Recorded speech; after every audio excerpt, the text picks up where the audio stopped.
have you tried knocking at the door to see if the patient will answer? Yes, repeatedly. Communications and just having a caller states that she's coming from Baltimore to get to your location. Would you like a truck to force entry in MPD? Only MPD will force entry. Copy. Requested MPD 2035. Come in, Engine 7. Go ahead and start me the CPR supervisor. CPR in progress now. And that was the 911 call to signal that Senator Lindsey Graham was in his townhome, which he owned not far from the Capitol, and was suffering from chest pains, and CPR had begun at that moment after the fire department made entry into his home. As you well know now, Senator Graham passed away at the age of 71. And the early preliminary findings from the ME is cardiovascular disease causing a tear in the aorta. His father also died in his 60s from a similar situation with his heart. There's heart disease in the family, and so his father died at a young age from basically the same kind of thing. He had just returned from Kyiv. He had been over there with Zelensky, and they were talking about. In fact, he was quite full of joy because he got the president to sign off on sanctions against Russia. And here is Senator Graham before he left Zelensky. I'm pleased to announce, as of about 30 minutes ago, we've reached agreement with the White House on a version of the Russian sanctions bill that they will support. It means it's going to become law. So when I get back to Washington, I'm going to go with Senator Blumenthal to the Republican and Democratic leader to see if we can find time to move this Russian sanctions package that would give tools to President Trump to help end this war. So it was exactly to this day, right now, July 13th, 1 year ago, that he was on Meet the Press. It was Face the Nation. And he was speaking with Margaret Brennan on Face the Nation about this very subject, the sanctions bill. He figured if they could, he and Blumenthal could work together and come up with sanctions against Vladimir Putin, it would give them an off-ramp, it would put pressure on Russia to end this without it being humiliating to Russia, without Russia going down in defeat. And so this is what the president had given him in the past few days, and he was ready to come back and work on that. And when he got back, he called the president. They talked for a short while. You'll hear the president talk about that here after a while. And then the president confided in him about the upcoming strikes that started last night in Iran. And then another person encouraged him. He was on the phone with another person, and that person encouraged him to seek some medical care. And Senator Graham said, I will tomorrow after Meet the Press, which was yesterday, of course. Right. And he said he would get that medical help after Meet the Press, and he'd go see his doctor and see what his doctor thought. And then he said, quote, I can't die now. I still need to do the Russian sanctions. I need to get Iran sorted out, and I need to do the Israeli-Saudi normalization. That was right before the call that you just heard, the 911 call, which was at 8:30 p.m. And he spoke with the president, as you just mentioned, a few hours before he died. The president went on Meet the Press. They've had an interesting relationship. For my part, I'm not going to go on the air and claim that I followed every single thing Lindsey Graham did. I think of the Kavanaugh hearings. In that one moment, you and I talked about it the next day on the air. I go back to the brief presidential run in 2015 where he and Trump weren't exactly friends. Trump famously put his cell phone number out there. I remember that because we talked about that. I talked about that the day after. But it's interesting that apparently they did have a very good friendship. The president spoke glowingly about him on Meet the Press yesterday. Pretty much everybody, except for the people who are doing the usual thing. And first off, badass on your video coverage yesterday. I mean, you were all over that yesterday, and it was great. I woke up to it like a lot of folks, and it was kind of surreal because the last conversation my wife and I had was about Mitch McConnell, whom we also got some news about, and she had seen some things online about that maybe he had passed, and so that was kind of in my mind.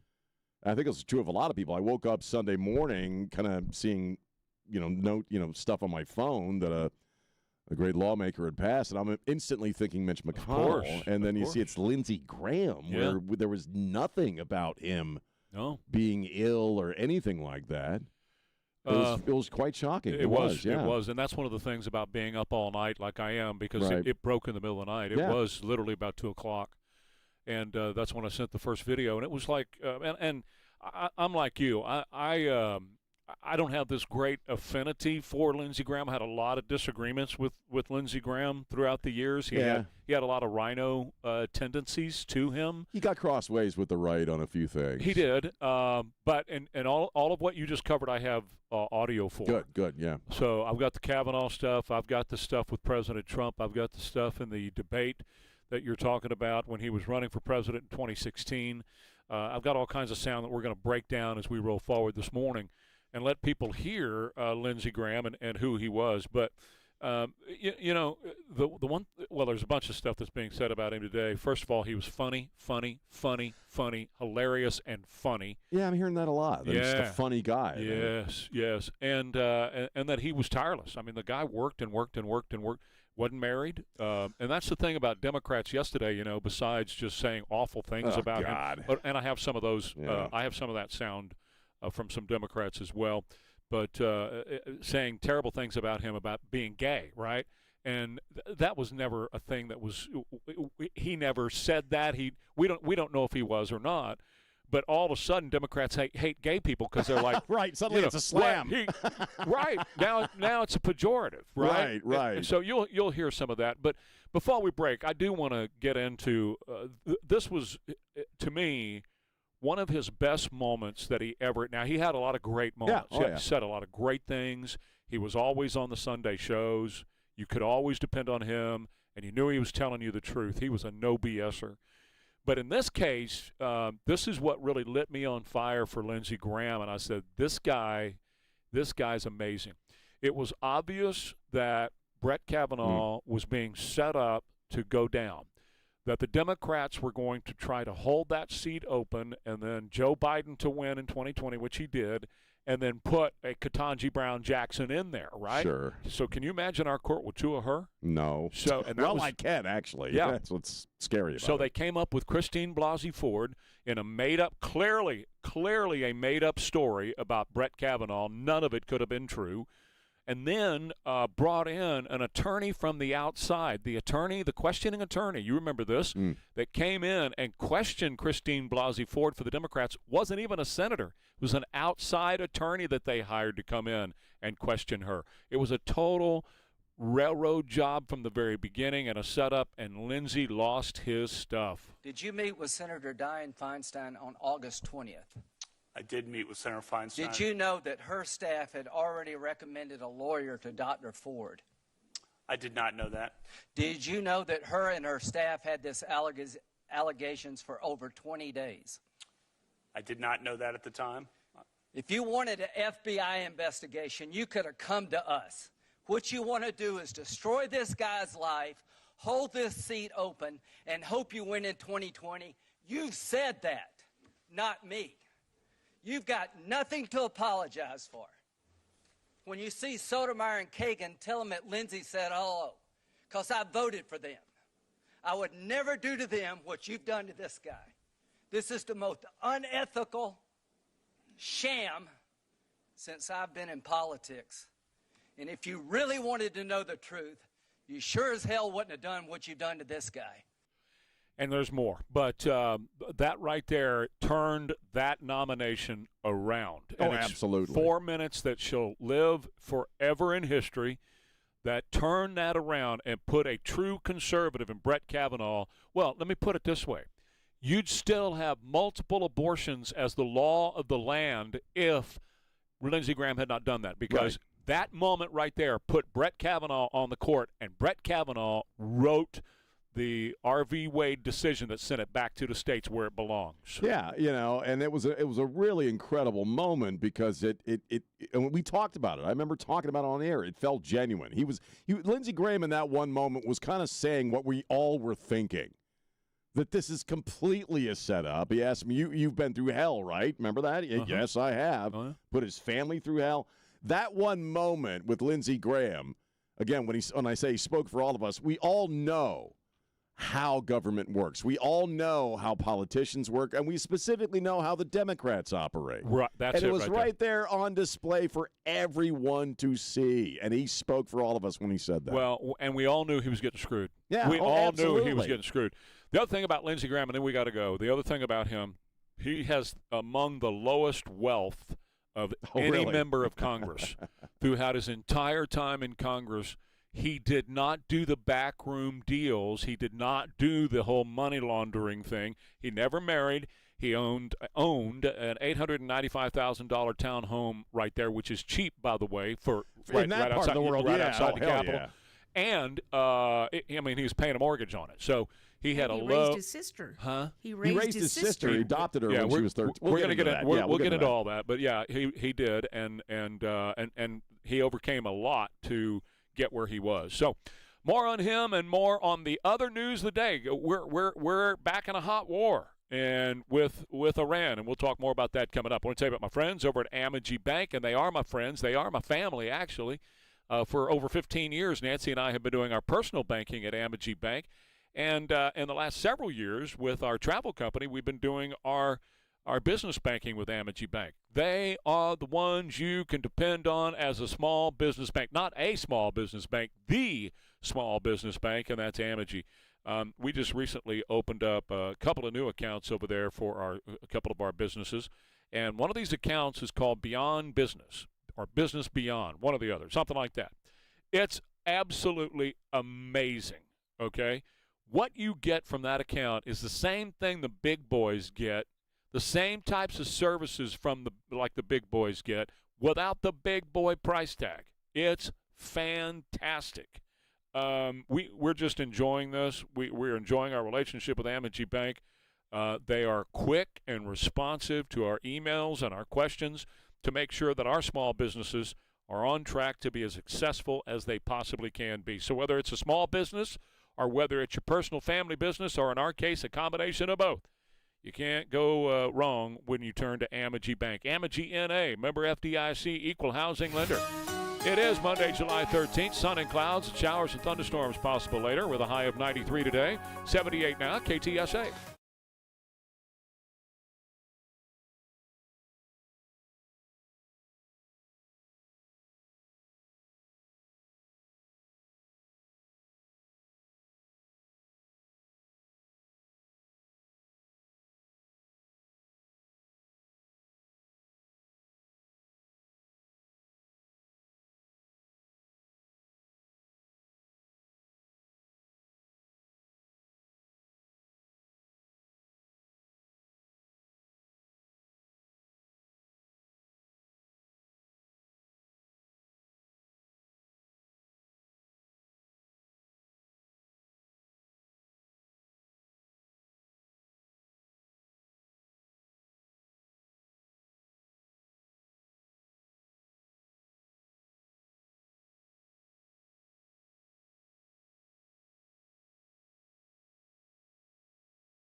The greatest day of the week. Showers and thunderstorms this afternoon, Mr. Rima. And then more than likely this time tomorrow morning when you're driving in, more thunderstorms. And then Wednesday could be a pretty much a washout on Wednesday. We got a lot of rain on Saturday on the northwest side, man. A lot of rain. My backyard looks like a marsh. It was a lot of rain. We had a flooding warning in effect, I think, till the afternoon. And a lot of the roads, had a lot of water on the roads. I'm an east side boy. We got over 3 inches. Wow. It was pouring and lightning, man. Don't walk outside talking on a cell phone when it's lightning. That was a bad idea. We had some really intense thunder and lightning on Saturday. Yeah. It was pretty interesting. And I know we have lots of sound about Lindsey Graham, and we're going to be making our way through it, not only talking about his life and his legacy and his personal life, but also some of the crap that we've seen online over the past 24 hours. What I did yesterday was I spent pretty much the entire day yesterday compiling. I know, did you? And then, of That's course, all what you night. do, man. And we're going to play all of it. Yeah. And thank you for doing all that. Sure. I was able to kind of hang out and just watch the coverage. And we'll get into that. We're also dealing with Iran. We had 3 very busy nights in a row, attacking dozens of targets. Port stuff, launcher sites, as they continue to attack ships with their drones. About 400 or so targets. Yeah, and I saw a retired military guy on Fox yesterday of some manner, and he pretty much said what we all know to be true, and even I would submit absolutely Donald Trump knows it's true. They want to string this thing along to affect the midterms. We've been saying this since the beginning. They want to string this, because what happens... Right? Leadership, whomever that is, whomever we're dealing with, will say, oh, yeah, we'll do that. We'll do this. We've got the memorandum. We're going to abide by it. And then drones start hitting cargo ships, and they argue it away by saying, oh, those are rogue factions, or those are people that didn't get the message that we're not doing that. Obviously, they're trying to extend this thing toward the midterms, and I don't know where you are on this, but I think you ought to just get her done at this point. Midterms be damned. Well, what you're talking about is Joe Concha. He was on Joe yesterday. Concha. Yeah, and Joe said, look, he's going to try to drag this to the midterms, or Iran is, so that hopefully they're going to have Democrats in there, and the Democrats are going to impeach Donald Trump. This is what Iran is hoping for. Sure. So that they impeach Donald Trump, and Donald Trump is tied up in impeachment and not tied up in trying to bomb the crap out of him. I've been saying this is what they do. This is how they live. They've done this to every single president since Jimmy Carter. Carter should have ended it the minute they did it. I agree. And Trump, and this is what's interesting, Trump is aware of this as well. So it just, pull the trigger. He knows it. So, yeah, it's really just a matter of when he does it. If he waits till after the midterms, which, I don't think is a good idea. I mean, I'm not a military analyst. I mean, I made it one day in the Boy Scouts, Trey, and I was kicked out. All right, for insubordination. So I'm not someone to, start talking about military ops and what they should do. Uh-huh. But it just seems to me if you know that their idea is to affect the midterms and to affect you, Mr. President, then maybe it's something you should get done now, rather than later. Well, and I'll play the sound after the break, but he told Kristen Welker yesterday, they're just screwing around with us, and that's true. And I don't take too kind of people screwing around with me. If you want to pick a fight with me, then I'm just going to come at you until you're done. I'm not going to sit back and go, okay, you can punch me back now. Nah, heck with that, man. I'm going to waylay on you until you're on the ground. I avoid all of it. Well, no, I'm not talking about an actual fight. I know that. I'm talking about philosophy. Right. And my philosophy is if you go to war with somebody, you don't quit until they're done. Until they're done, not you're done. Until they're done. That's Lao Tzu or Sun Tzu, actually, Art of War stuff. That you don't stop until your enemy can't respond anymore. That's correct. And I think if he's going to do it, he's got to do it. I mean, everybody knows what's going on. Mm-hmm. Everybody knows what the plan is on their side of things. Now we keep hearing more about China helping them out behind the scenes and helping out Russia. You got a lot of chess pieces at play here, and I think you really need to get decisive about what you're going to do. Sure. Because I think it equally hurts him if this back and forth continues into the midterms, which is what they want, obviously. So, it's time to kick some ass, I think. Listen, that's the way it needs to be, and I've been rattling that saber now for months, and it's time to just pull the trigger. It's been time to pull the trigger for 4 months. Yeah. As far as I'm concerned, it's my feeling about it. Well, again, and who was it yesterday? Gosh. Oh, Lindsey Graham at one point called them Nazis. Where have I heard that before? Yeah, and said we got to finish the job. And I felt that way from the very beginning. You got to finish the job. Well, it might be ugly, might not play too well on TV, but it's going to be what you're going to have to do, and he knows that. Trump knows this. You know, he also. And I also accept that I don't know all the information sitting here in San Antonio, so I don't know. I don't obviously have the information that the president of the United States has on the situation. Well, but it just appears to me like you can't keep playing this game. none of us have all the information. Right. And even he doesn't have all the information. Well, true that. But he's got a whole bunch, and I think it's pretty clear that they're going to continue to do this as long as he's going to let them. More Ware and Rima coming up. KTSA. Guests of Ware and Rima appear.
Back to the news of the day. And here we are with Lindsey Graham, the passing of Senator Lindsey Graham. He came into the Congress in 1995 in the big wave that was the Speaker Newt Gingrich at the time contract with America. Up until that time, the Democrats controlled the House of Representatives for over 40 years, and they did a whole lot of damage in those 40 years. Talk about it all the time. How they set their minds to destroy this country, and they were working on it. Then Newt came in with the contract for America, and Lindsey Graham was one of them that came in. He was there until 2002 when Strom Thurmond stepped down. Strom Thurmond was 100 years old, and Lindsey Graham has only the second senator since the 1950s to hold that seat from South Carolina. It's an amazing story. And that desk, which you will see today if you watch the news, it will be draped in a black blanket type deal with some flowers on it. That's typically how they do that. And then inside that desk, every senator who has served in that seat from that state on those desks signs that desk. We don't know if he actually signed it or not. I certainly hope he did. I would recommend to all senators going forward, make that your first thing. Once you're sworn in, go over there and sign that desk so your name is on that desk forevermore. It's inside. Oh, sure, sure. Pop it open and they sign down inside of it. Played for you last half hour where he saved the Brett Kavanaugh nomination and turned the whole Roe v. thing around because of Brett Kavanaugh writing the majority opinion. There was another time, in fact, he sat oversight of 20 hearings for the Supreme Court, 20 hearings. And this was one that was infamous, of course, Ketanji Brown Jackson being an activist judge. So you wouldn't say that you're an activist judge? I would not say that. Okay. So we'll have 20 minutes more later on, but here's what I would say. That every group that wants to pack the court, that believes this court is a bunch of right-wing nuts that are going to destroy America, that consider the Constitution trash, all wanted you picked. And this is all I can say, is the fact that so many of these left-wing radical groups that would destroy the law as we know it declared war on Michelle Childs and supported you is problematic for me. And so he voted against her. As he was getting ready to run for president, this was June 1st of 2015. He ran in 2016.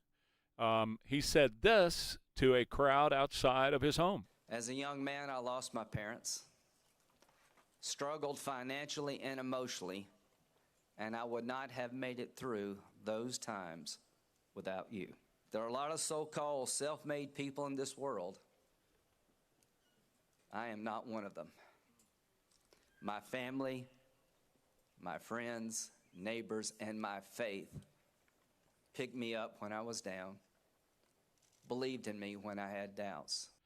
He was in college when his parents died, both of them within about 18 months of each other. Yeah, she died of lymphoma, I think, and then the father died of a heart attack, I believe. Yeah, not too long after that. He was like I said in the last half hour, his father was a young man. He was about 61, 62 when he died of a heart attack. There is heart disease in the family.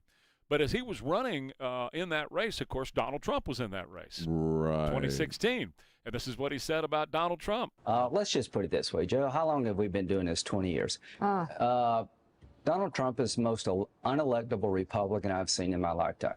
He's got an 81% disapproval rating with Hispanics with growth potential. John Kasich wins by 11 points against Hillary. So if you really want to make Hillary Clinton president of the United States, vote for Donald Trump.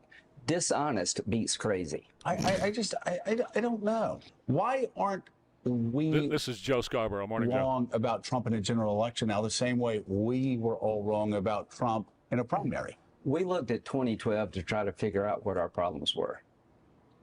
Why did we lose to Barack Obama? We're in a demographic death spiral. Look at the demographics with Trump. Every problem we had in 2012, he's made worse with women, with Hispanics.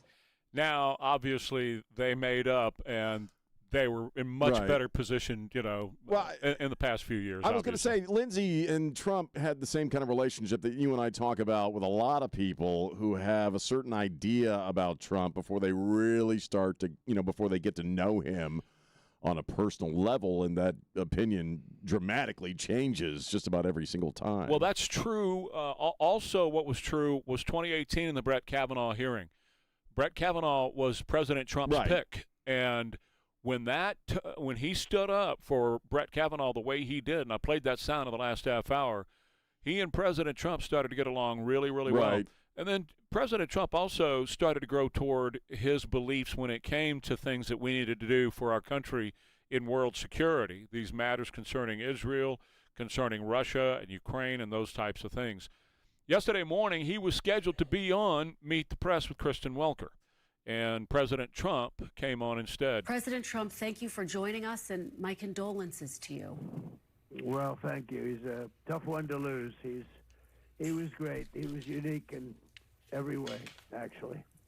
He was, Mr. President, and I know that we are all just absorbing this news. We are all in shock. Can you tell us, Mr. President, how you received this news and your immediate gut reaction when you heard it?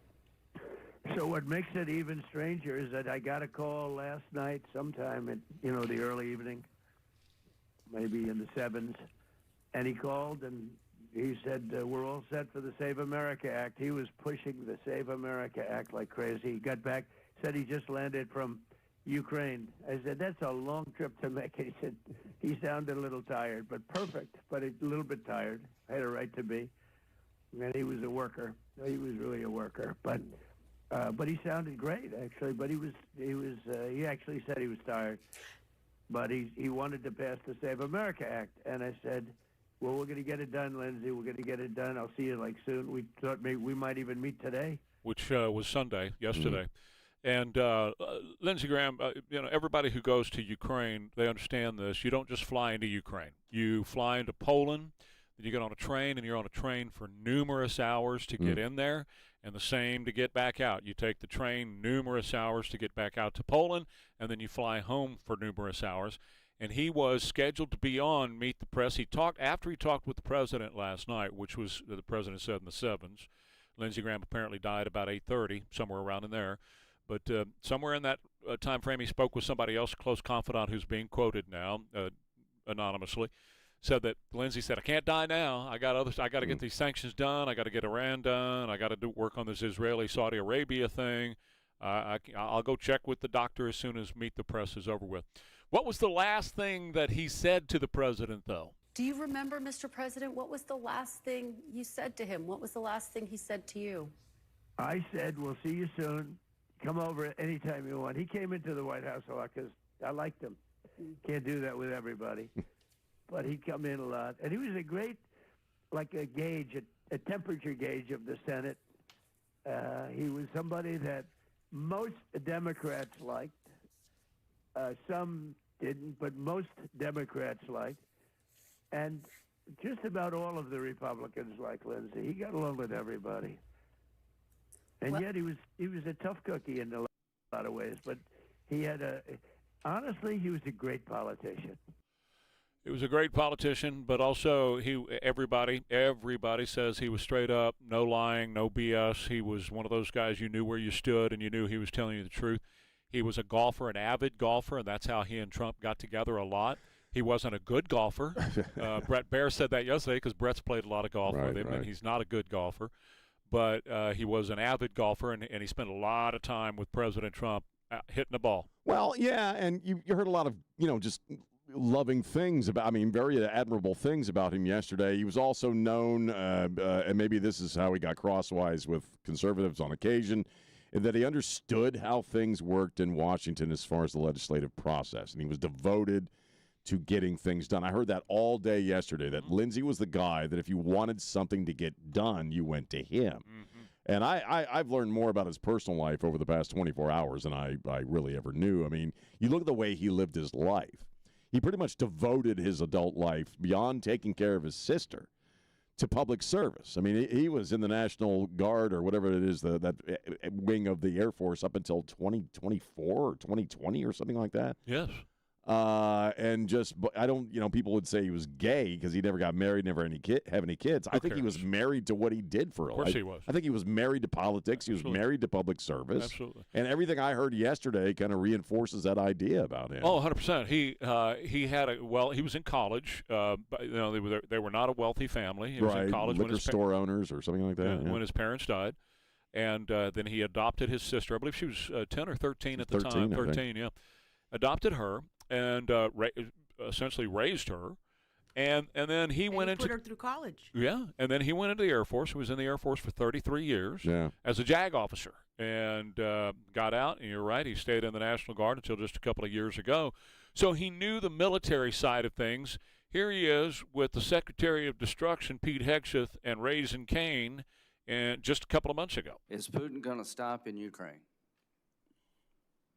I don't believe he is, sir. I think he'll What do you go think? until What do you think, Secretary?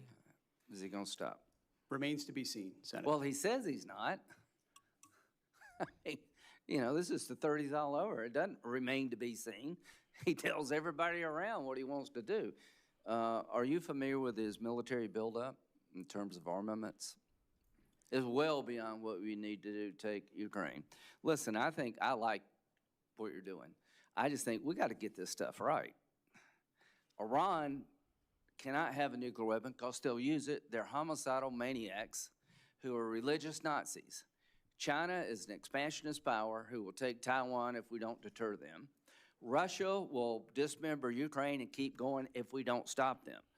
He knew it. All right, quick break. More Ware and Rima coming up here in Texas. HEAR. Here in Texas is here for your hearing. If you are somebody that you know, that you love, has difficulty hearing, there's only one company to go to in Texas, and that's here, HEAR, here in Texas. They're in Dripping Springs, and also their original location is up in New Braunfels. And Dr. Sally has a great team of audiologists and staff to work with you to discover exactly what's going on with your hearing and how to best approach you in getting that fixed, whatever it's going to take, whether it's brand new hearing aids or something else. They're going to work with you on all of this stuff.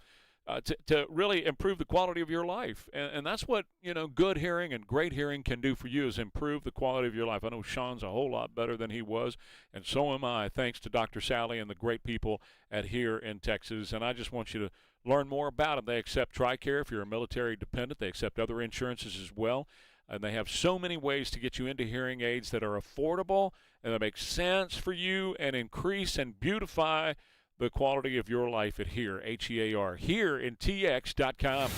Sunny clouds and showers and thunderstorms possible later on with a high of 93. Right now, 78 at KTSA.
of the United States of America, and to the republic for which it stands, one nation, under God, indivisible, with liberty and justice for all.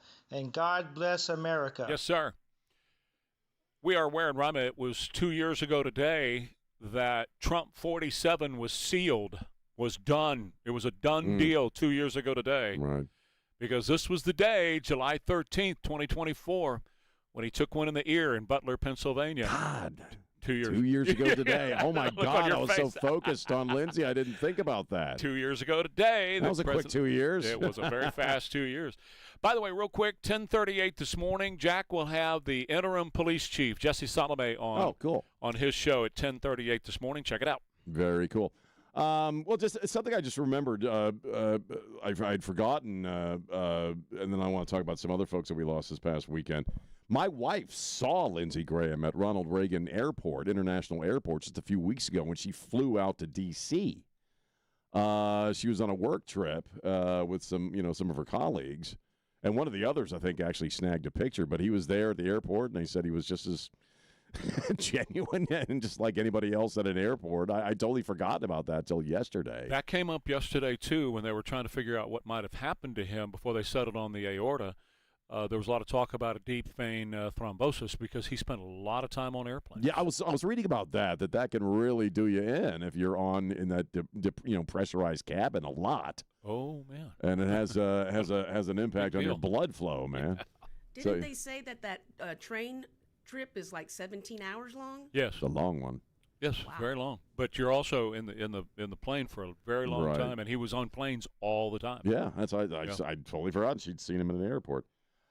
We also lost, let's see, two people. I don't know if you remember this name, Randolph Mantooth, who played John Gage on Emergency, which was one of my favorite shows when I was a kid.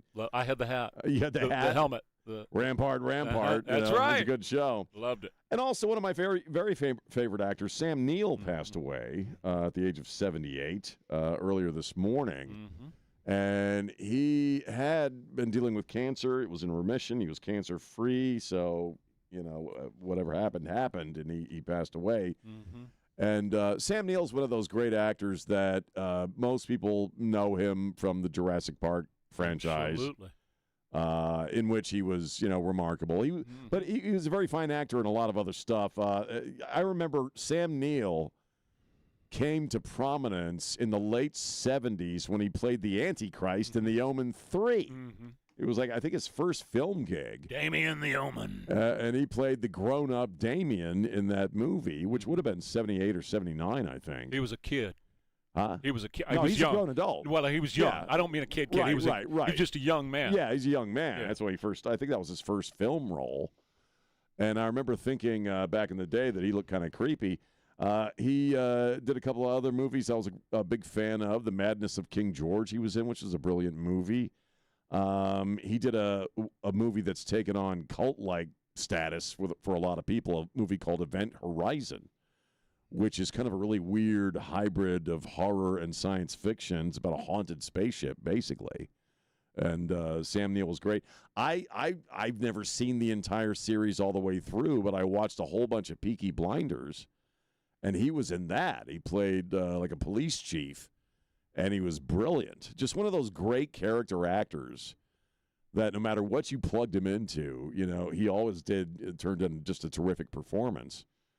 And again, in the Jurassic Park movies, what I loved about his acting in those films, the ones that he was in, is that you really got the genuine idea that he loved dinosaurs and this was his life. He really, was able to portray that in that role of being a guy who was basically genuinely a nerd when it came to, dinosaurs and stuff like that. So, just a very, very fine actor. Well, that's where he did got a lot of great work. That's where he got his most exposure that happened through Jurassic Park. Well, for the popular, Sure, I'm just talking about mass media Right. and the people that don't follow all the other stuff. Right. That's where they became familiar with him.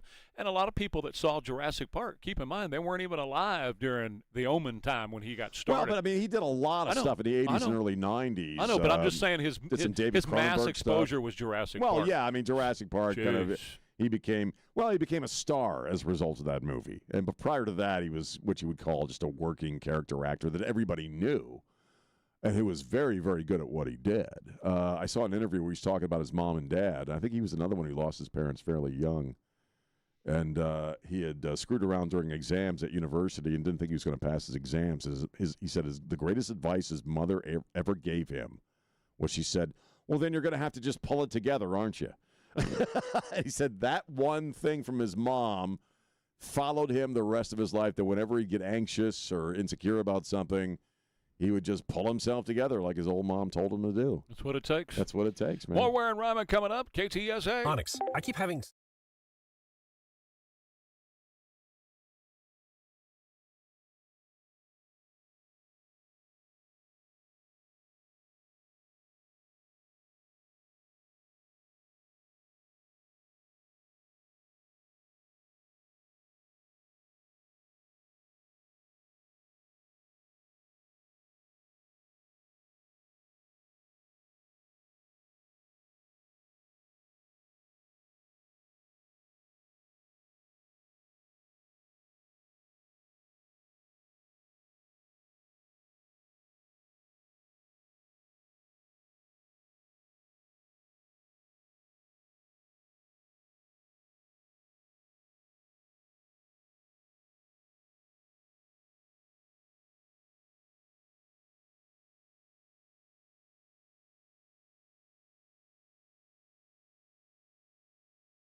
Going to do some quick hits, baby, to start this hour off. We got a lot of ground to cover with, of course, the situation with Lindsey Graham, with what's been going on in Iran. More than 400 sites that we hit. We're back into a hot war with Iran, and it really ramped up this weekend in a really big way, and I got more on that.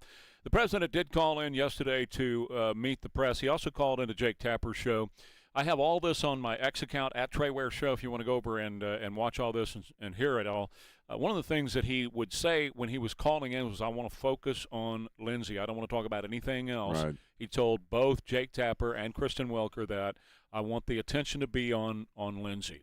Well, of course, Jake kind of honored it, and he said, look, I'd love to have you back. I know you don't want to talk about anything else, but I'd love to have you back to talk about some other issues. And the president said, well, it looks like y'all are trying to straighten some things out there at CNN, so I'll come over and we'll talk, but not today. And this is went with Kristen Welker live. Iran said overnight the Strait of Hormuz is closed. CENTCOM came out this morning and said the Strait of Hormuz is open. Which is it, Mr. President, and how are you going to respond? And I don't want to talk about it because I want to honor the life of Lindsey Graham, so I don't want to talk about it. I told you that before the call. Yeah. It's open. We bombed the hell out of them last night. They're very, very evil and sick people. We had meetings with them for the last. They agreed to a deal yesterday, a perfect deal for us. No nuclear, no this, no that, no nothing. They gave up everything. And then after that, they left the room. And then within an hour, they launched a drone at a ship. I said, you people are sick. You're sick people. And so it's one of those things. I don't want to talk about it. Finally, before I let you go. I want to talk about one person today, Lindsey Graham. Lindsey Graham is all he wanted to talk about yesterday. But if I could, real quick, it was funny, though, because he said I wasn't going to talk about it, and we agreed to this before the call, but then he went and talked about it for a little while. Right. That's Trump. Yeah, well, that's him. That's his personality. Absolutely.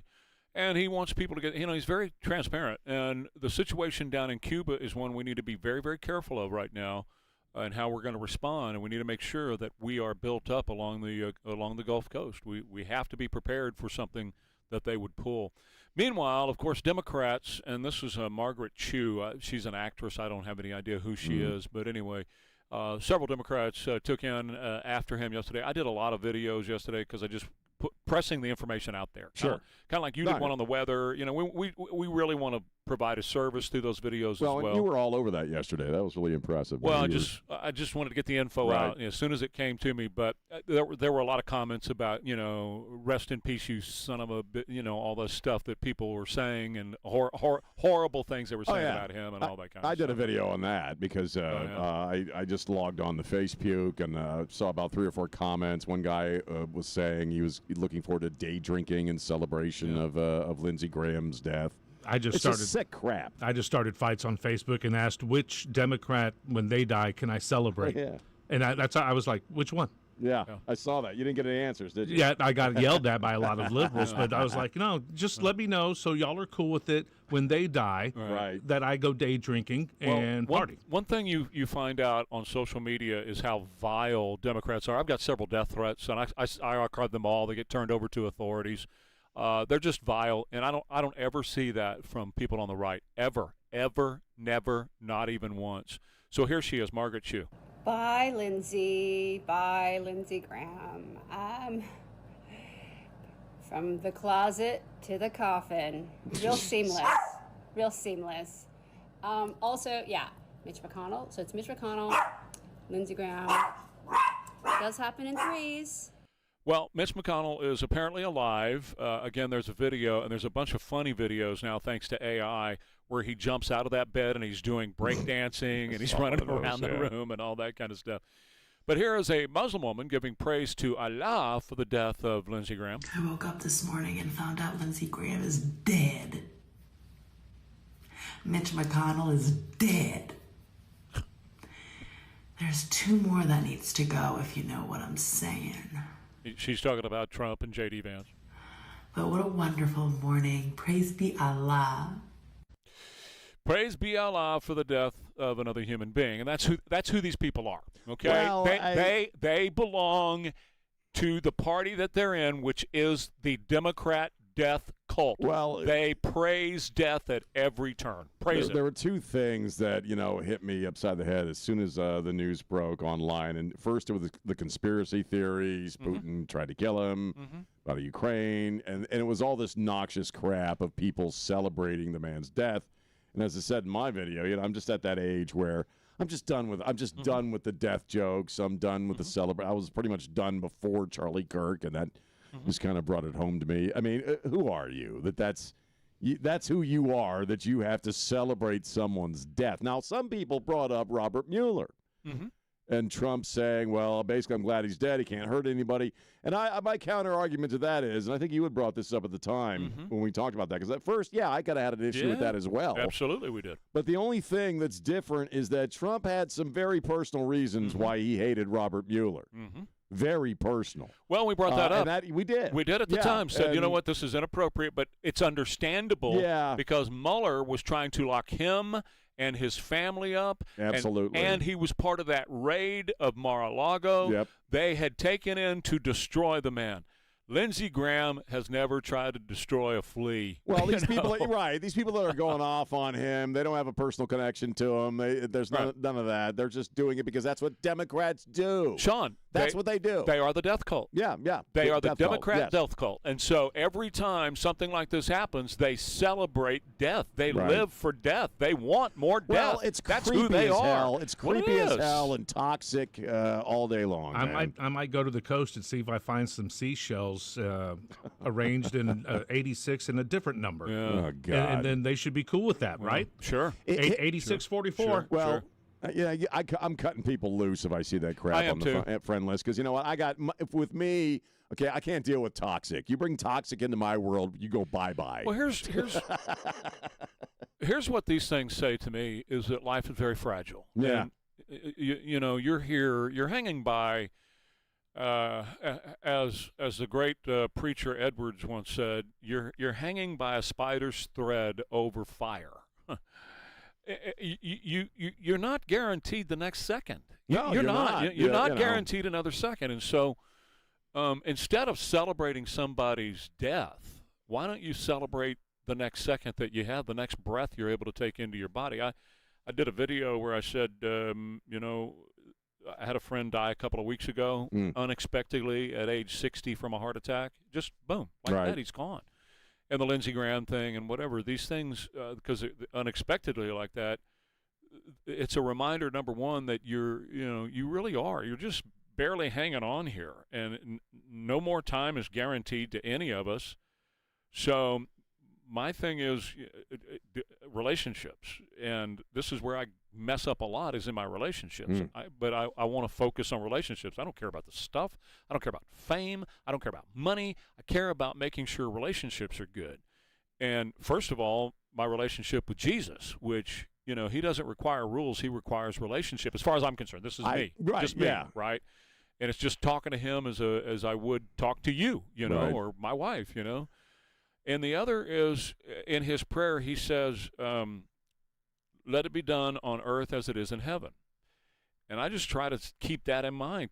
Is there any way I can bring some heaven into your life today? I don't know, but that's what I care about. And I'm certainly not going to dance on somebody's grave and celebrate their death, man. It's also very boring at this point because it's so expected. I mean, I do two things when I leave the house every day. I ask Jesus for the forgiveness of my many sins in case today's it.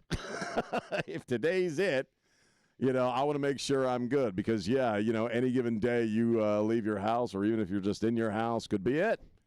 We don't know when that last grain of sand is going to fall through the timepiece there, and it's all over. So, or for somebody that you love. Somebody you love, yeah. I mean, you just never know when they're going to be gone. I wrote a poem. We lost somebody here at the station, this past year, who had been here for a long, long time. And you think about that last glance or that last interaction with somebody. God. And then they're gone, and that's it. That was your last moment with them. I'm going to tell you a real quick story. The day Justin died, we had lunch at Smoky Mo's over on Bulverde Road. And we were riding home on Evans Road, and we got stopped at a train there at Evans Road. And as we were sitting there, we were on our motorcycles, and as we're sitting there on our motorcycles, something told me, take a picture of you two together. And I pulled out my phone and I said, hey, and he looked over and I went click, and just a real quick picture of the two of us. It's on my Facebook page, and that's the last picture of the two of us together, because you just never know, man. You never know. You never do. Well, I tell you what you can be assured of is outstanding service and wonderful pricing when you deal with Quarter Moon. Quarter Moon AC and Plumbing in San Antonio for over 43 years, since 1983. People just like you and me have depended on Quarter Moon to take care of our AC and our plumbing needs. And when it comes to your AC, making sure your system is up to snuff is so important this time of year. Now, we're going to have a cooler week this week. We're going to be in the 80s and low 90s this week. But, I mean, you know what's going to happen after this week is over with and the rain moves out.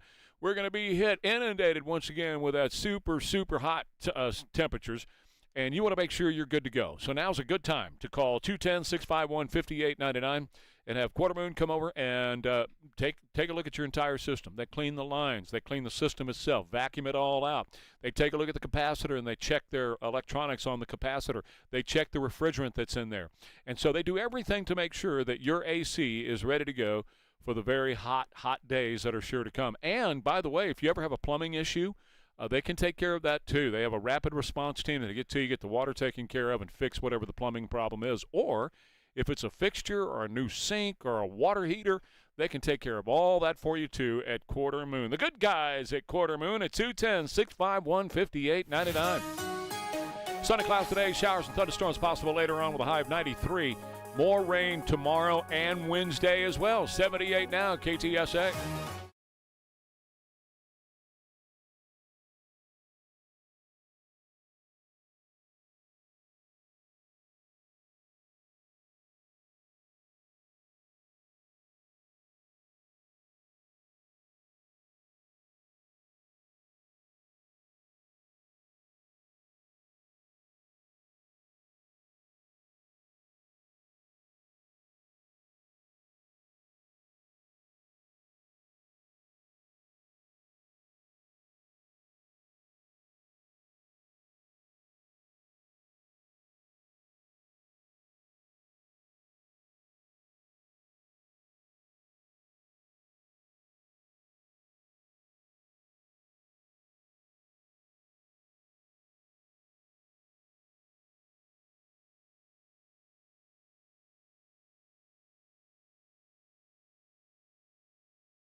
show this morning.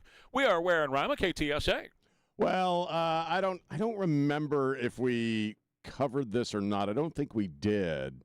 But I kind of got hooked into this story over the weekend before the news about Lindsey Graham, kind of took over everything. But this Virgin Voyages cruise ship, we got a cruise ship filled with homosexuals, Trey, and they're trying to dock. And oddly, Turkey and Egypt have sent them away, or not letting them dock at their ports. And so you got a bunch of gay dudes on a cruise ship, or just kind of stuck there at sea. I haven't read any more about this story since late Saturday, but I'd seen it's a cruise. It's called the Scarlet Lady. About 1,900 passengers. I've been on that ship. Have you been on that ship? Last April. Is it nice?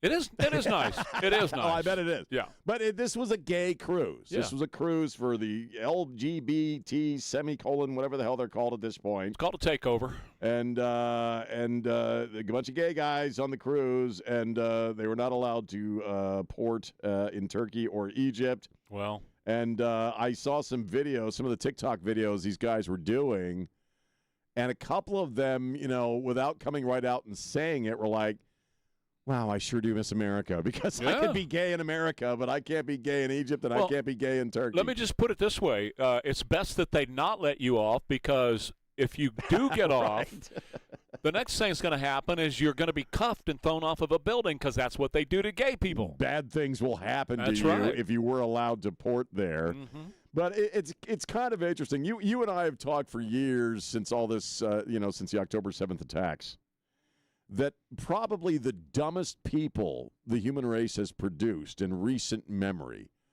are the Queers for Palestine people. The people who are gay, who, put their fists in the air for Palestine and the poor Muslims and blah, blah, blah. And yet not a single one of them would last probably 15 minutes in any fundamentalist Islamic country, because they have laws against that sort of thing, both religious and legal. And they execute you. They get rid of you. And a lot of these folks, on this cruise are apparently starting to realize just how unwelcoming much of the rest of the world truly is to being gay, which you can absolutely be in America. You won the right to get married. You can get married. You can, you can live your life and be gay. And you're not going to get arrested or thrown off a building. And maybe this cruise ship thing was kind of a God's way of bringing a little clarity to that discussion. Name for me a more gay-friendly country than the United States. I can't. It doesn't exist. It doesn't exist. Now, some It's people a setup. Huh? It's a setup. You think they got on the cruise knowing that they weren't going to be able to It's a setup. stop in these ports? You're right. Probably. They would inform them, we right. can't dock here because they. Well, they would have known, I would think, before they set sail that they wouldn't be able to port at these countries. Take it from somebody who's in that business. You obviously would tell them. About the laws. Of course, you're not going to be able to get off the ship at these places. So they're making a stink out of this. Well, but really, I'm going to finish what I was saying a minute ago. You can look at a France, or you can look at a Spain, or you can look at a UK or whatever.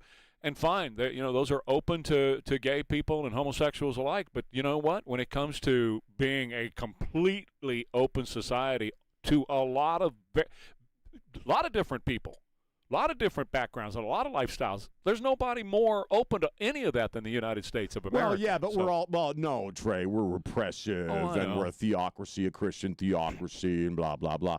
I only bring up the story because I wanted the opportunity to be able to go on the air and say homosexual cruise. That's going to be a fun boat ride. That's not a word you would have used until a few months ago. Well, I know. Look what I did to you. I'm wearing off on you. You put it in my head. They're homosexuals on a big old cruise ship, and the Turkish don't want them, and the Egyptians don't want them. I guess they're going to have to come back to Florida or California to dock. So, Well, and that ship sails out of southern Florida. It does it, Florida? Yeah, sails out of Miami. So, well, sure it is. Staged. Well, sure it is. Well, yes. Sure it is. Of course it is. So they can be on The View when they dock in Florida. And they will be swishing onto the set. Again, I only bring it up because saying gay cruise cracks me up. And I don't really care if it's a put on or it's not a put on. Doesn't matter. I just really wanted the opportunity to talk about a gay cruise on the air. Can I just roll the dice on something here? Sure. I have not previewed this, but this is going to be so much fun. Kamala this weekend went to the WNBA games because she's trying to insert herself in all of that as well. And she spoke before the game to one of the teams, giving them a build-up. I travel our country. Young girls, boys, people of every gender, background, race, watch the W. Yeah. What? And understand how inspiring it is. So keep doing what you're doing. You guys are impacting people who you may never meet. What? People who may never know your names or mine. But they are aware of what you are doing. And it is giving them a sense. This is supposed to fire them up before they go out on a basketball court? My sense of that is she has no idea about, she doesn't know anything about basketball. She doesn't know anything about anything, Sean. She sounds like somebody who has no She doesn't know anything knowledge about nor anything. interest in the people she's talking to. But I'll tell you who does know something about marketing and planning. His name is Dana White. So they have UFC. Yeah. And what happened with UFC, do you know what I'm going to do here? I know the story, yes.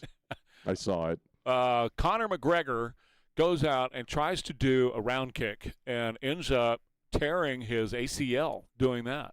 So he was done in the first few seconds of the game.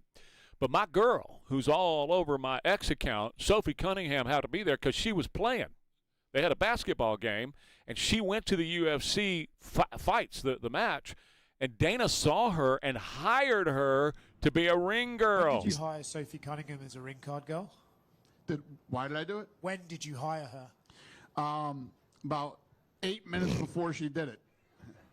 I love Sophie Cunningham. We've created a relationship, and she was here tonight. And when she walked in, she goes, "Oh, I want to walk around that." I said, "Then you're going to walk around it." And she did with the card. And then after it was over with, she got in the octagon, and she did the pointing thing with the guy who won. Great. She was in the ring longer than Conor McGregor. Yeah. And then she went to play her game, and Dana came to her game wearing a Sophie Cunningham T-shirt. Excellent. And she goes over and high-fives him. All right, Knightley Insurance Group. Nick Knightley and the team at Knightley Insurance Group are ready to take care of you when it comes to your Medicare choices. And if you don't know what to do, and it's so confusing, it's hard to figure out what you should be doing with those choices, your friends over at Knightley Insurance Group are going to help you. So if you're just now getting signed up for Medicare, or maybe you already are signed up for Medicare, and there's been some changes. In other words, maybe you've had a physician change, or you've had a medication change, or whatever. Your friends over at Knightley Insurance Group, and by the way, they are not this group that charges you anything. In fact, it's absolutely free to get their service. They are not a bunch of robots. They're not a big call center. It is real, live human beings right here in Texas, right here in South Texas, who are ready to visit with you on the phone, through email, whatever it takes to help you understand those Medicare choices so you get it right the very first time. And when you get it right, Knightley Insurance Group will be with you through the entire process. I'm going to do this in about 3.5 years, and they will be a part of this when I get busy on my Medicare. Knightley Insurance Group, Knightley with a K, KnightleyInsuranceGroup.com. News Talk 550.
Fox and Friends this morning. We lost a great man. He was a great man. He was a great politician, and he was a kind man. And you know who really lost? Israel, Ukraine, a lot of countries that he really fought for.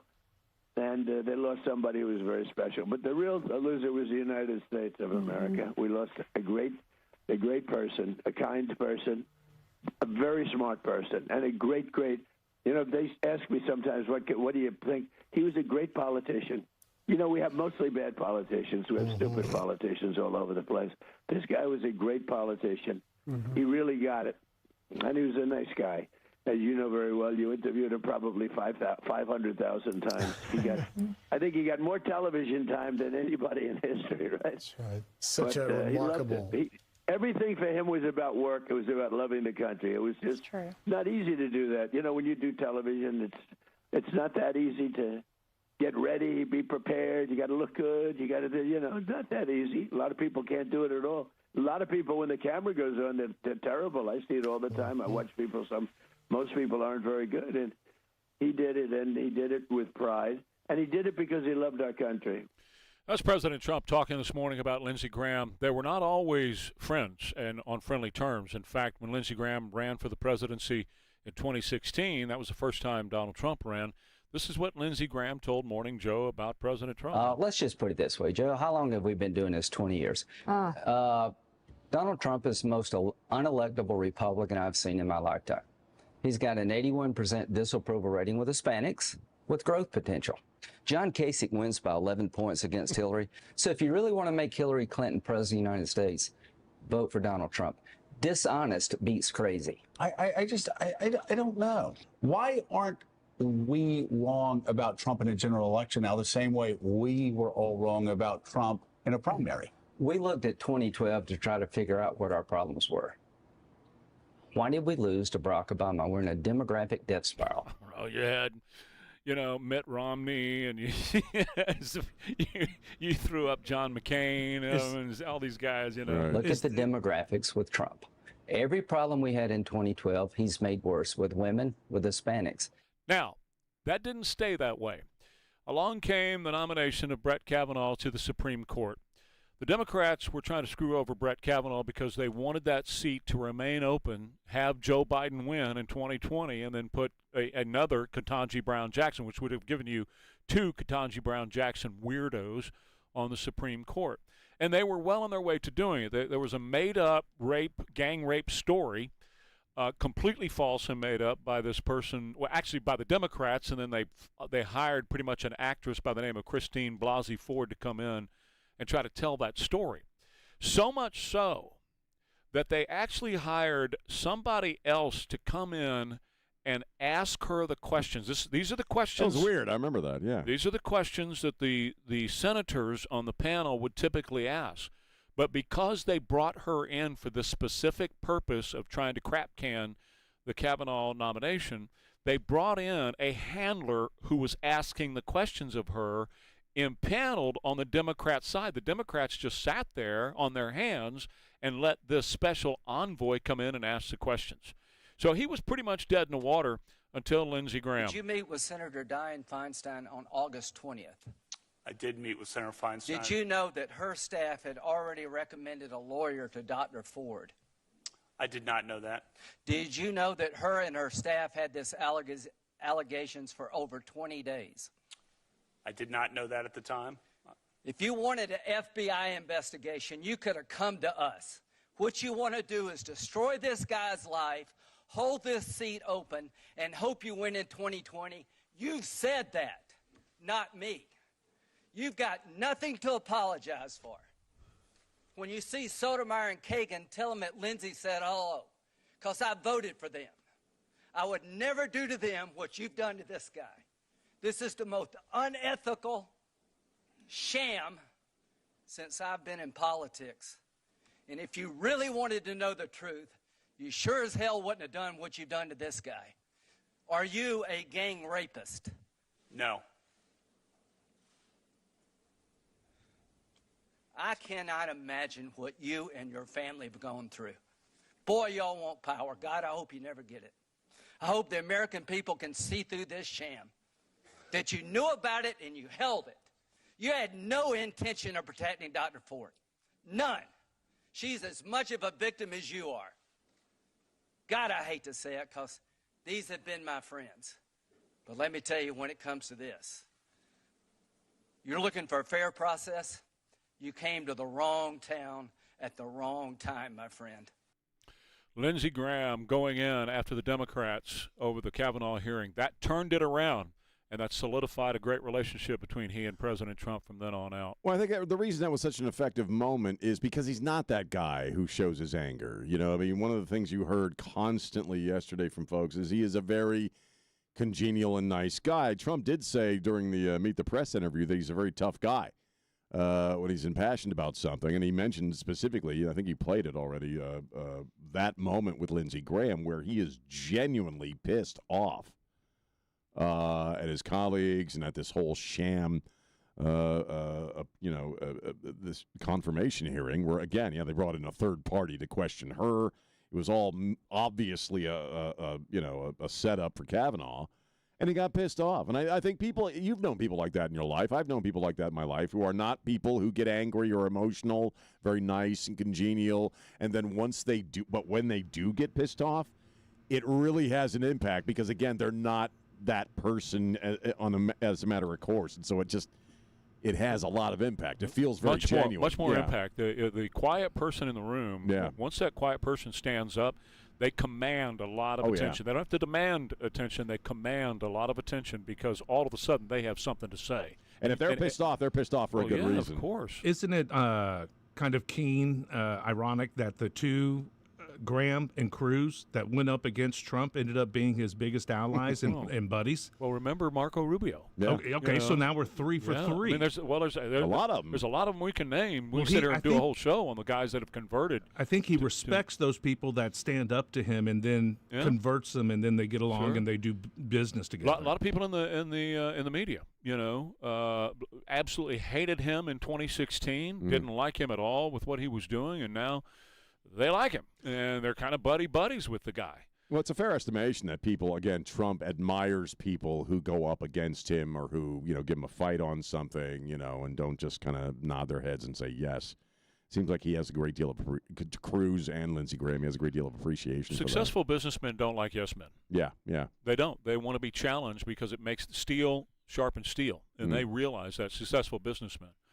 And in fact, talking about that, it was 2 years ago today that one other businessman who had always been pretty much on the left or moderate in his politics joined forces with President Trump after this day 2 years ago. After that, I got lucky.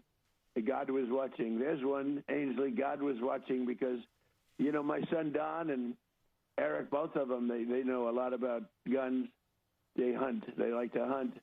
And they said from that distance, with that gun, that particular gun, there's almost no chance of missing.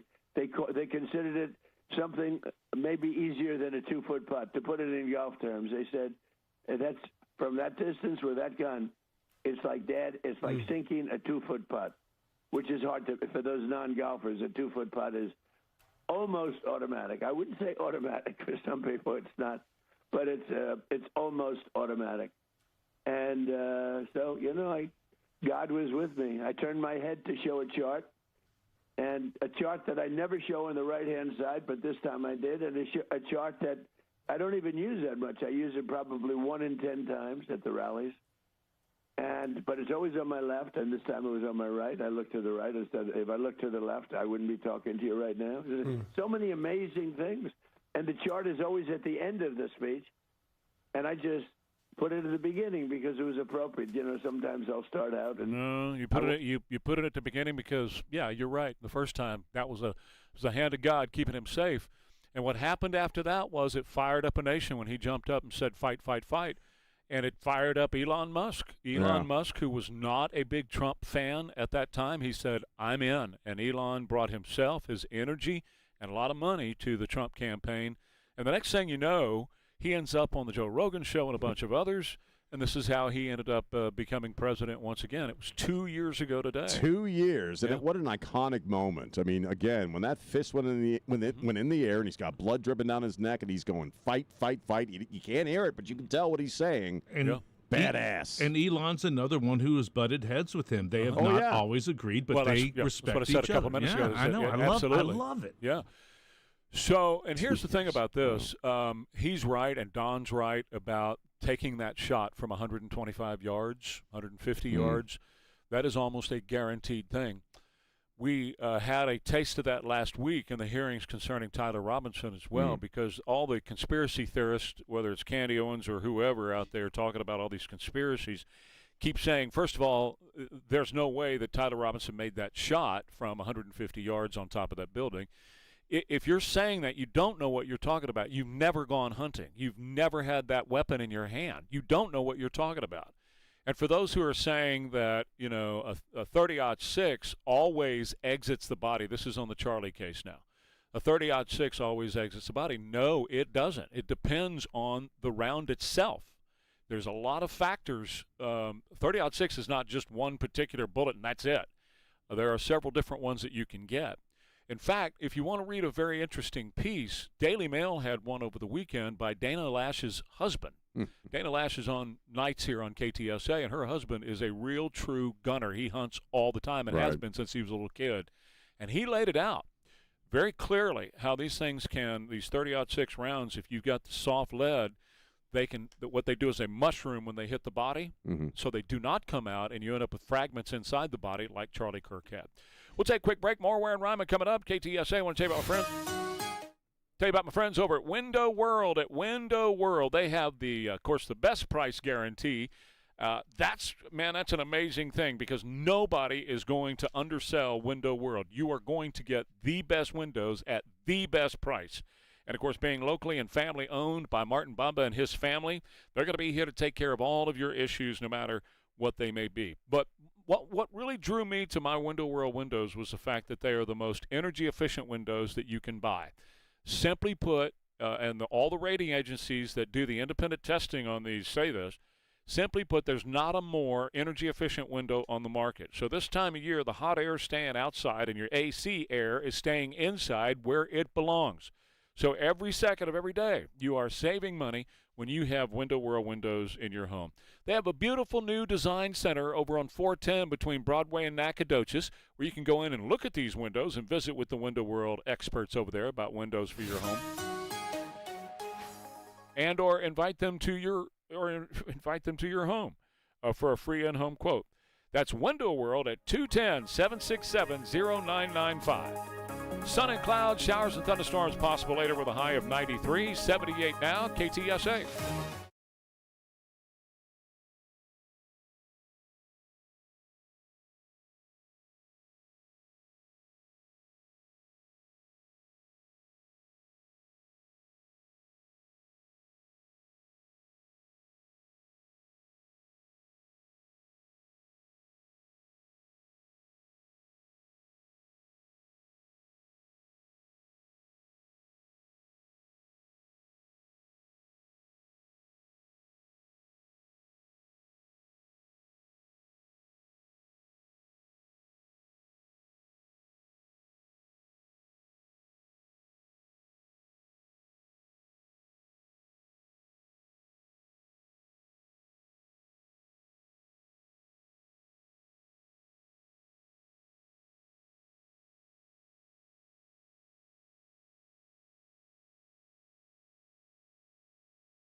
Ware and Rima. Carl Eggers, CreatingRicherLives.com, is here every Monday at this time to talk about the markets and money and what's going on. And the jobs numbers continue to look really good, Carl.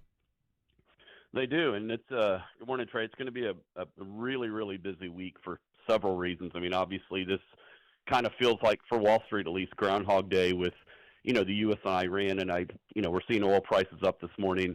We go back and forth. The market continues to kind of, I think investors are kind of giving it a pass and saying, we've seen this before. And so you tend to see the market holding up now on this Iran news versus where it would have been, 2-3 months ago.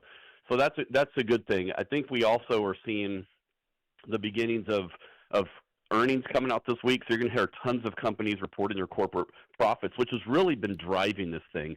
I mean, again, that's why all this geopolitical risk is being put aside, is because earnings of companies continue to expand and go up, and that is driving stock prices. That's ultimately what drives stock prices. So we have that going on. We also have the Federal Reserve, Kevin Warsh, the new man in charge, is going to be giving a testimony, kind of a semi-annual. So, again, people are looking for, is he going to try to hike rates? Is he going to leave them where they're at? Is he going to cut? I'm kind of in the he's going to do nothing for the rest of the year camp. And so, again, putting all that together with a bunch of, inflation data coming out this week, it's going to be a busy week, headline-driven. But really, I think the Iran stuff is kind of, going to be on the back burner. I think what's really driving it right now in terms of the news flow is all of this AI and technology and how's that impacting, every company, good or bad. And that's really what markets are trying to figure out. But generally speaking, we're still hanging in there. The market's still near highs. And like you said earlier, employment's looking good, and so are corporate profits. That's Absolutely. the main thing. And wages are up as well. Carl Eggers, CreatingRicherLives.com. A couple of old guy stories here. We did, and I told you in the first hour when we first went on, that my wife and I had a conversation about Mitch McConnell right before I went to bed. So when I started seeing the notifications on my phone, I thought, oh, well, he must have passed away. He didn't. We got, I guess, proof of life this weekend.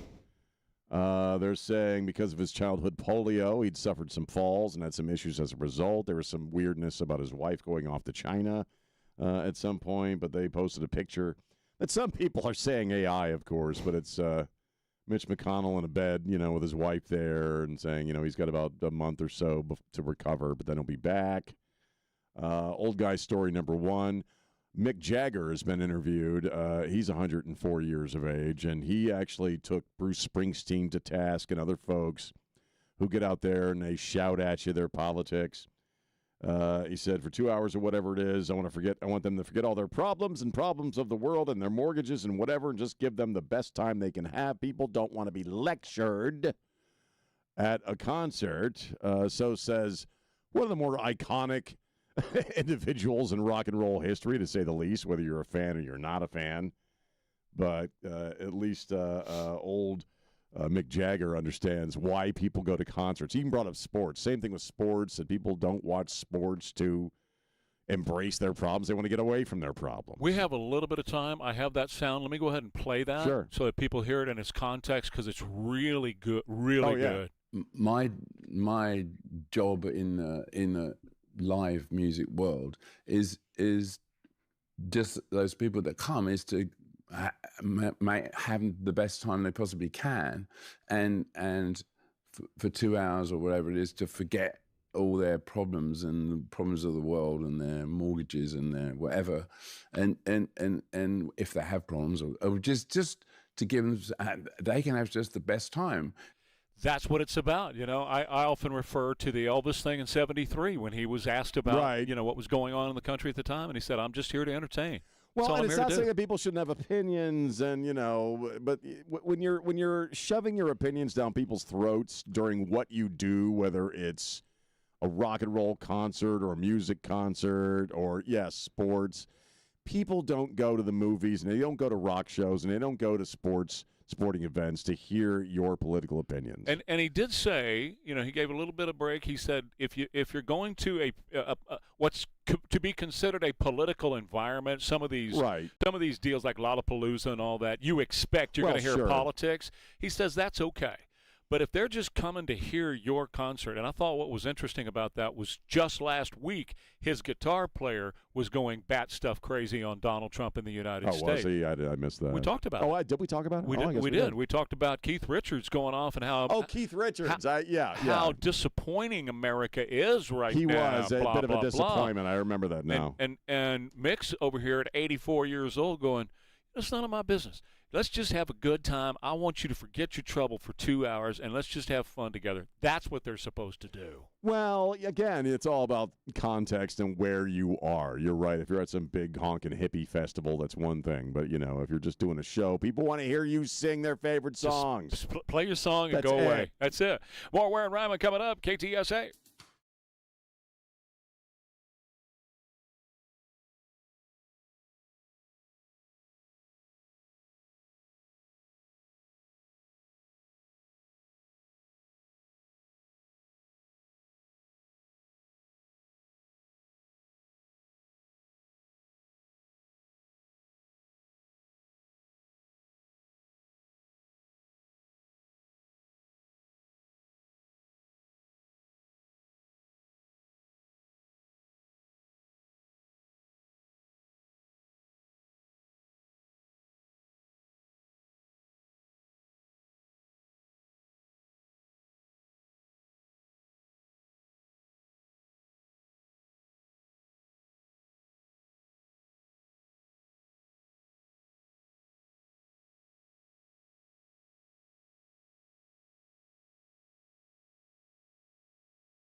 Well, that's what the show is called, although there's very little Ware and Rima on this program. You know that, right?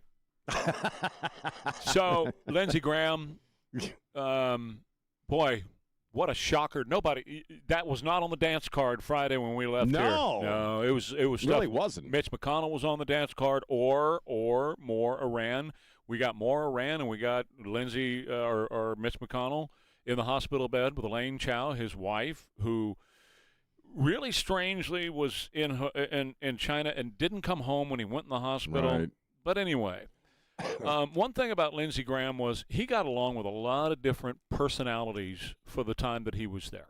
He got in 1995 in the House of Representatives when Newt Gingrich brought in the contract with America. Right. He was swept in because 40 years prior to that, for 40 years, the 40 years of leading up to the 1995 election, the Democrats controlled the House of Representatives, and they did almost everything they could possibly do to destroy this country from the inside out. Lindsey Graham was swept in then, and then when Strom Thurmond left at 100, Lindsey Graham took that seat. The only two to hold that seat, that Senate seat, since the 1950s. Lindsey Graham came in 2002. He had just won his primary for his fifth run, and that's what he was doing this time. He was campaigning for his fifth session as senator from South Carolina.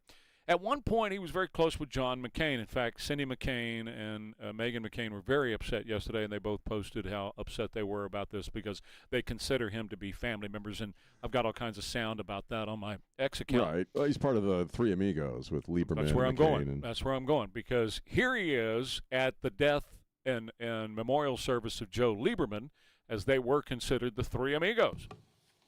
I learned today that his middle name was Isidore.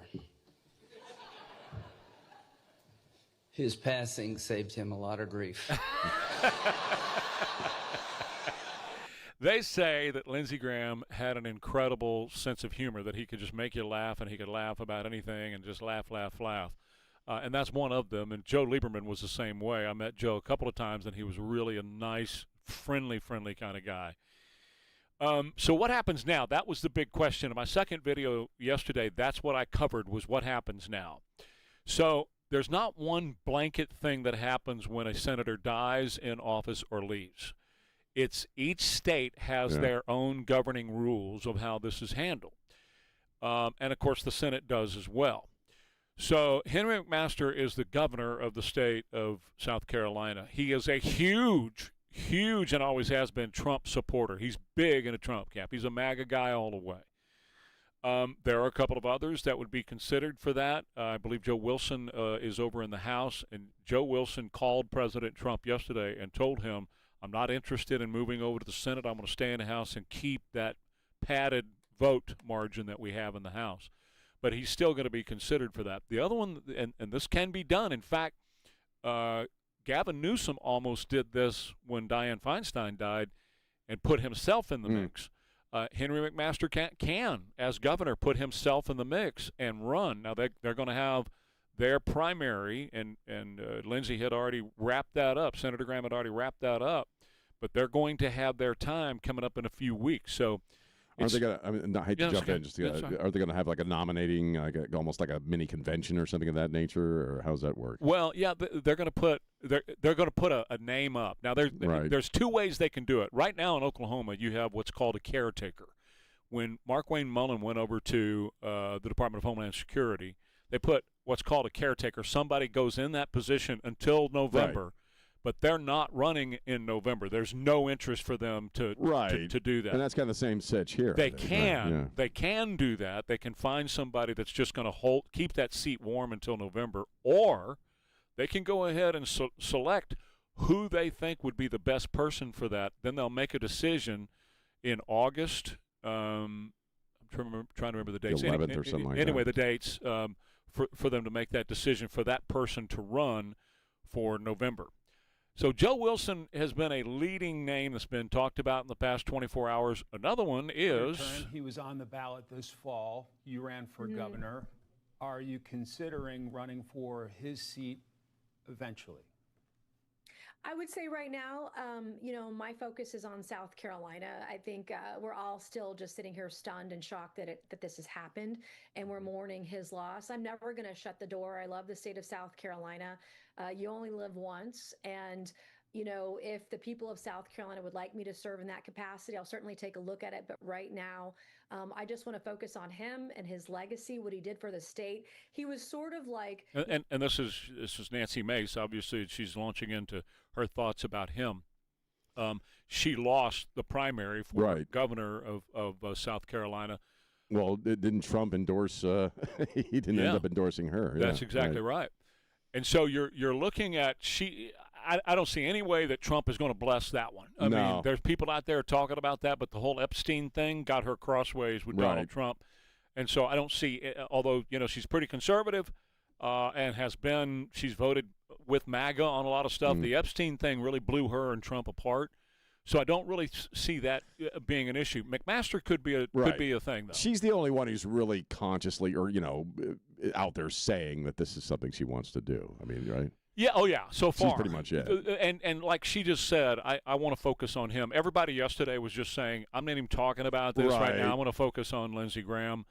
But they're going to have to. They're getting down to it where they've got to cut some bait to get this done. Yeah, and with McConnell, on the way out, and now the passing of Lindsey Graham, things are feeling a little dicey in the Senate. So it brings a whole new importance, I guess, to the midterms that perhaps wasn't there before. I mean, Lindsey pretty much had this thing shored up. You are down to a 2-vote margin. Yeah, now. That's it. That makes the difference between sanity and insanity at the end of the day. And President Trump, I think, handled it very well yesterday. He said, look, I've got somebody in mind that would be very, very strong, but I'm not going to go into that today. That's not well. And he kind of felt like yesterday was inappropriate to go that far and to be talking about these things. Well, it was. Although, yeah. I agree. But today's not. Right. Today's fine, and today is the day to jump in and start talking about those things. And I think that you're going to see the stars beginning to align for people. And we'll see where it goes. Because they're going to have to make stuff happen real fast. Well, yeah, and in a sense, you don't want it to come off like a Kamala thing or, a Plattner thing where you're kind of swapping out people. And, he died. I mean, obviously nobody planned on that.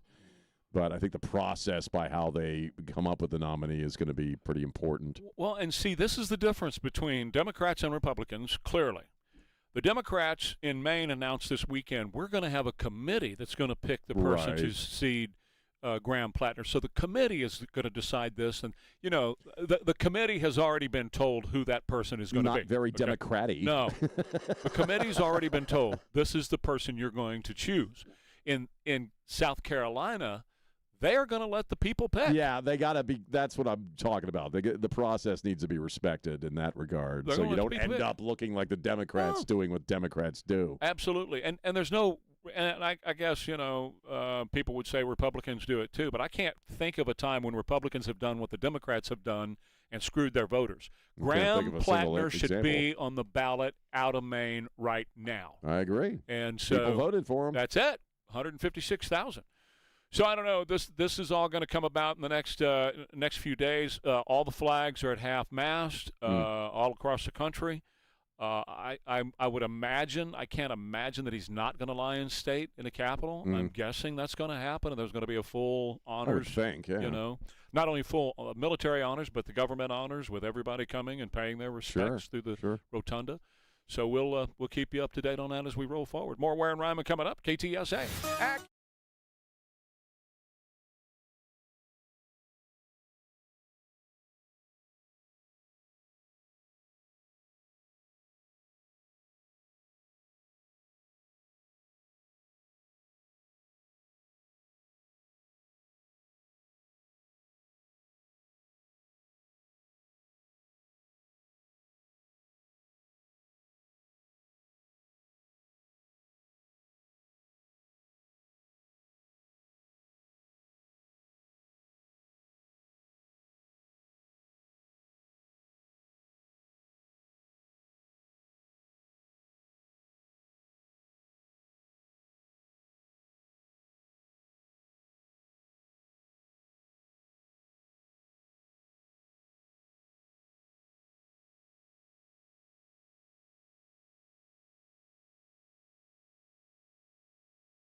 A couple of real quick things on the Lindsey Graham situation. Nikki Haley has already said, I'm not interested. Oh, yeah. So she's not interested. She says she's not interested in public life at all right now, that she's being mama and wife, and that's all she cares about right now. The other thing is, if they do have a state funeral or whatever kind of funeral they're going to have for Lindsey Graham, watch and see the amount of foreign dignitaries who will come. Oh, yeah. He was so beloved. Netanyahu. Huh? Netanyahu, yeah. You know Netanyahu will be here, but you'll see Zelensky and all these others that he has been working with that he was very close with. Yeah, Zelensky actually did a video, I think, over the weekend after it became news. They had just met. They had just met about the drone thing. And she mentioned Bibi. Bibi was on every major channel live. Yeah. And I'm talking about early into it, like 6 a.m., 5 a.m. Bibi was on. So. Yeah. A couple of text stories here that I find interesting, and then we'll get back to more Lindsey Graham and what that means for the foreseeable future. But these things also affect us. If you just not a plug for the book, but if you buy my stupid 800-pound book, page book of poems online, which I just put out, I have on the title page now, which a lot of people are doing who are self-published, independent publishers, is I have a little blurb that says, artificial intelligence was used in the editing of some of the images in this book, but it was not used in the writing of the text. That's important for me that people understand. Those are my words. It's not AI. We're seeing now apparently more music streaming services and record labels that want it stated for music that is generated completely by AI. They want that known. They want that stated on the music. So if you go to download a song, I imagine, or an album of music, you would have you would see something that would say this is AI generated. Some filmmakers are doing this already where they put, a blurb either at the very beginning or the end of the movie that says AI was not used in the production of this movie, or it was.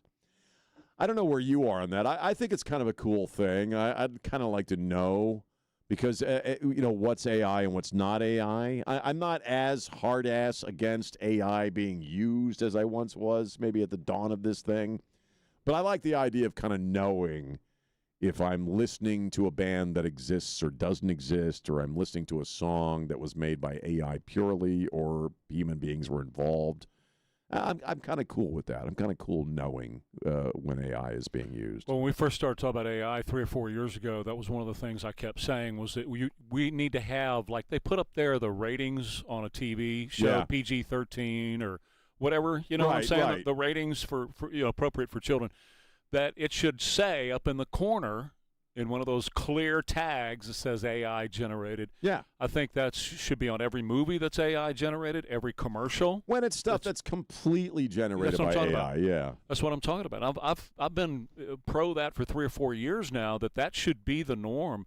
And certainly on music that's on a Spotify or a Pandora or something like that it has got a cover on it. You can't do it during the song. This is AI generated. No, but you can let people know. But on the cover, when the thumbnail comes up, AI generated. I think I think that ought to be a law, actually. I think it gives people the option that if they want to support a human being over a computer, you should have the option. I think for a lot of artists too, they probably want people to know, what's AI and what's not AI. I just think we're all still kind of navigating this brave new world with artificial intelligence. And I saw a story on this yesterday. I'm like, yeah, I kind of like that. I'd kind of like to know. Well, look, it's going to be ubiquitous in our lives. There's a new dating app. It's called Ditto, and it's on all the college campuses now and growing like crazy, and it's all AI-based. Instead of swipe right like a Tinder or whatever those dating apps are, Date Map. I don't know. I don't know any of the dating apps. This one, it takes your information, and it puts it all in its system, and AI finds a match based on interests. And they have a 92%. They've so far have sent 12,000 people on dates, and they have a 92% success rate, meaning they go for a second date. Right. Oh, it's perfecting everything, isn't it? Well, even dating. You don't even have to work at it anymore, man. Don't even have to come up with a damn line. You just go on AI, and they'll find you somebody. And, that's what they said in the story. The kids in the college fix were saying The other way is so primitive where you got to spend time either on an app or spend time at a bar or it's whatever. So primitive socializing with other human beings. Right. You just put your information in and find somebody who's a match, and y'all go out and see if you truly are a match at that point. The next few generations are doomed, man. They're just not gonna. They're not gonna know how to operate in the real world in any measurable way, man. They're just not. The other story I saw. Which I don't, one of the things that Lindsey Graham got kind of crossways, if I remember correctly, with some conservative folks back in the day, pre-Trump, was some of these this metadata program that came about where you're scooping up phone information from folks if they have a connection to some international terrorist group in any way, shape, or form. A lot of, privacy people and conservatives and certainly the Tea Party were against that, didn't like that idea because Obama kind of expanded the net for what you could scoop up on people, and I guess Lindsey back in the day was for that. I saw a story yesterday about how Google can keep your information, whether it's videos, photos, your search history, whatever you're doing online. They can keep that stuff for 4 years. I don't know what it was before. I don't know if it was similar in time or what. But I saw that story yesterday thinking, my Google search would be extraordinarily boring for anybody to look at. Oh, you'd be surprised. But it's funny how, they do hold on to that stuff for years and years, and it don't go away. And I think Lindsey was also a guy that was for companies being able to sell information like that to companies that do marketing and use your personal information to set up algorithms and things like that. Seems to me I'd read something over the weekend after we found out that he was.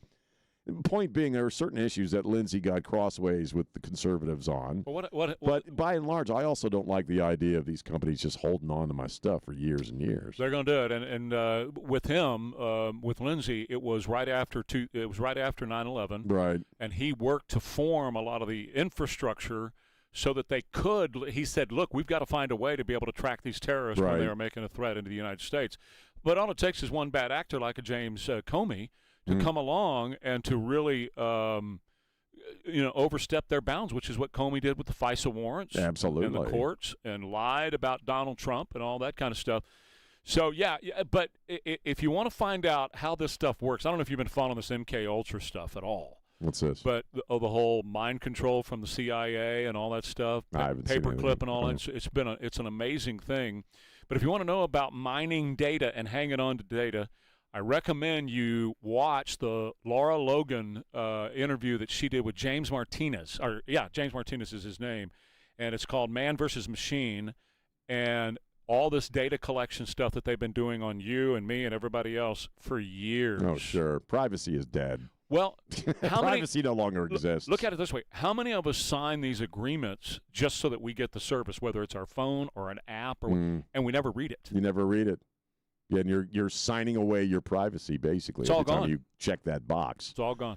So, yeah, a friend of mine, Steve Rombaum, used to say this years ago, that privacy is dead, and AI is kind of the final nail in the coffin, I think. Don't we have to check accept to even use the service? That is correct. Yeah. So that's why we all do it, right? Slippery, yeah. Yeah, you can't do anything. That was the whole idea behind getting you to sign these things. Check the box and sign it saying, I approve this. But they knew that nobody was going to read this stuff. They knew it, and we don't. No. Who reads it? We sure don't. So. All right, let me tell you about my friends over at Stevens Roofing. Look, we had some storms come through on Saturday, heavy rainfall on Saturday. Maybe you have some water damage inside the house, or maybe you don't even know, because that water damage can be like in your attic or a crawl space or something like that, and you cannot see that at all. Well, your friends over at Stevens Roofing can come over and do a very thorough roof inspection for you, and I highly recommend this. I have them out at least once a year, but more after we have some big weather like what we had this past Saturday, and more's coming up this week. Wednesday could just be a washout for us, so you want to get Stevens out to the house as soon as possible. Locally owned and experienced. They've been at this for over 40 years now, taking care of roofs right here in our area. They know what to look for. They know how to fix your roof if it needs to be fixed. They know how to replace your roof. If you want to go back with shingles, that's composition. They have all the different grades and styles and manufacturers and just amazing, beautiful stuff. or if you want a standing seam metal roof that is very energy efficient and save some money that way, your friends at Stevens Roofing can make all that happen. But it really does start with this free roof inspection. They never charge for this. A free roof inspection, particularly right now that we've had some bad rain in the area and more to come.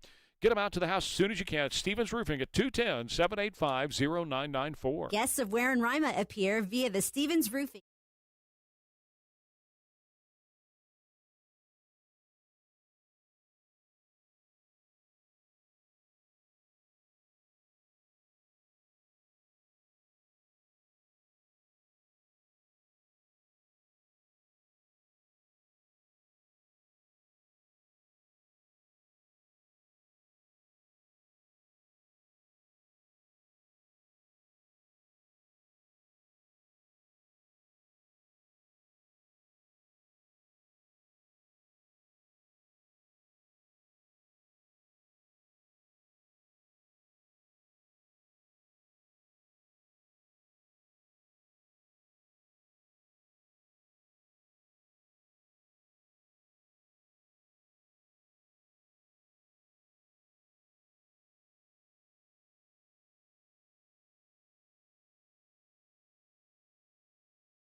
8:35 with Ware and Rima, KTSA.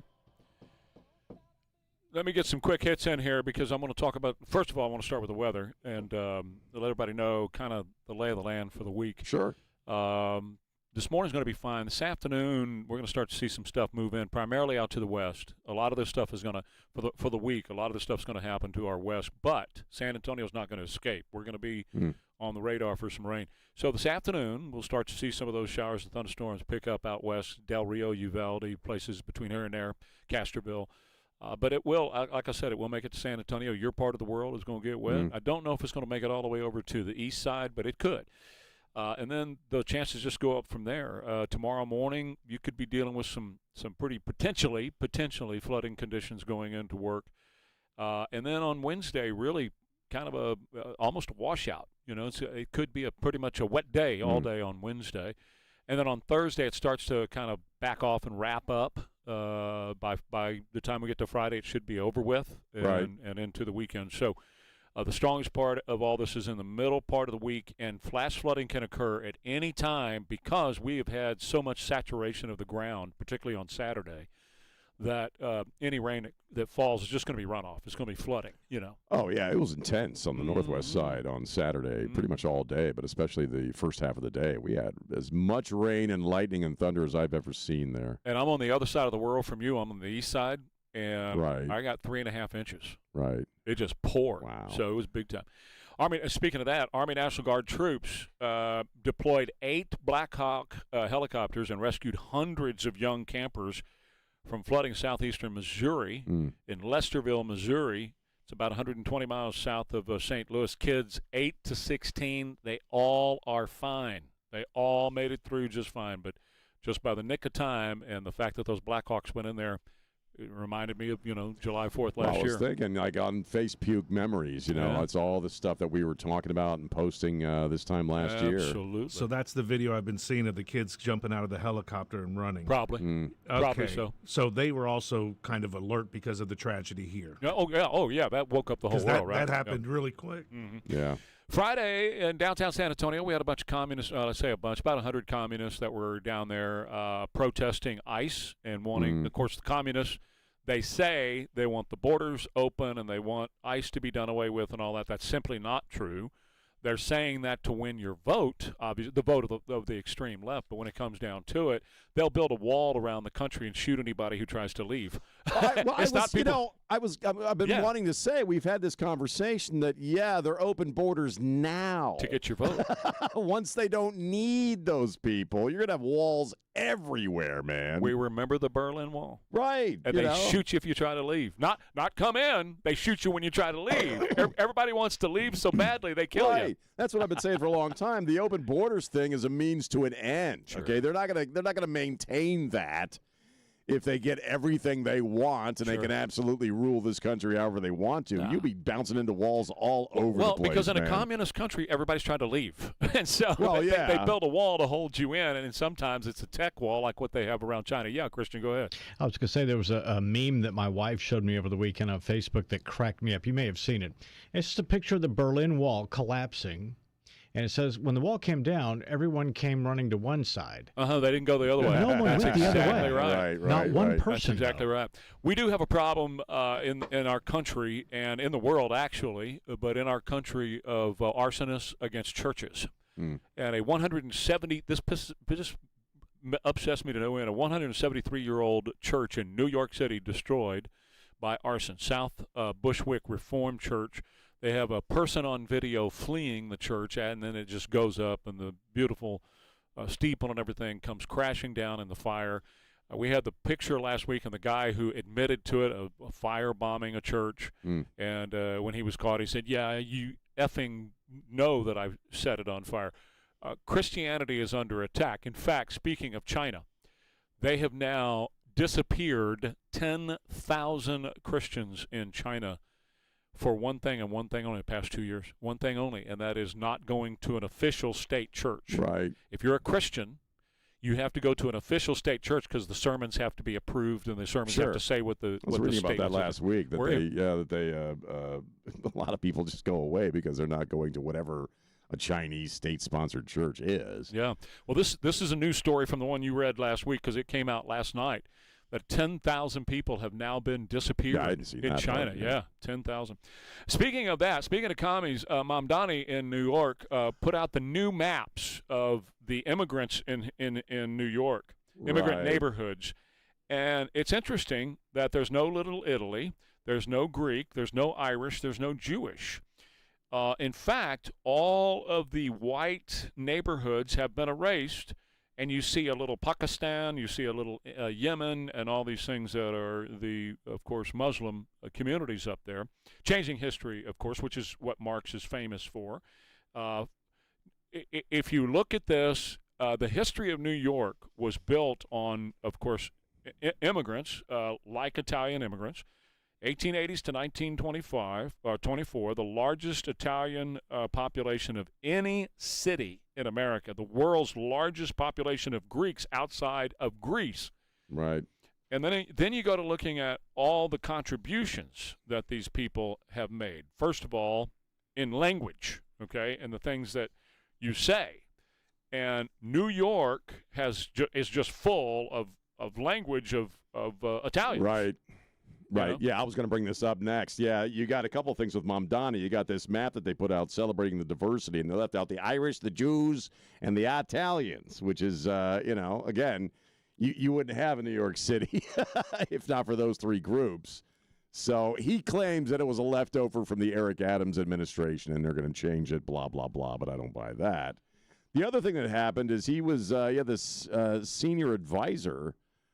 I don't remember if we talked about this or not. That was going to meet on Friday. Was going to meet with Iran, and Rubio shut that crap down, man. So I mean, Mamdani is a slippery, sleazy guy. Oh, he's awful. Robert Davies, an actor. I don't know if you know who he is, but he's a character actor who's been around for a long time. He's a noted conservative, so a lot of people don't like him. But I'm not sure if he's Jewish or Italian or a little of both. But he had said, if you're Jewish, Italian, or Irish in New York City, you should spit on that guy, on Mamdani, when you see him, because he pretty much just ignored. Told Mamdani to leave the country. Leave and the country. Said, you guys shouldn't be allowed to come in here from another country and run for office. He did say that, because he said he wasn't born here. Right, exactly. What were you going to say, Jimmy?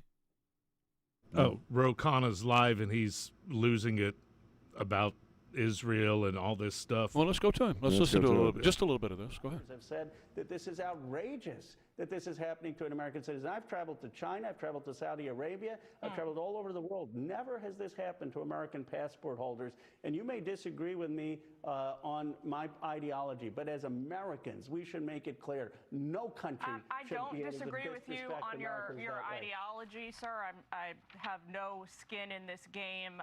It's a question of following the facts here. It's a question of listening to official statements from the government there. It's also the reality of going into what was a restricted area without any prior coordination.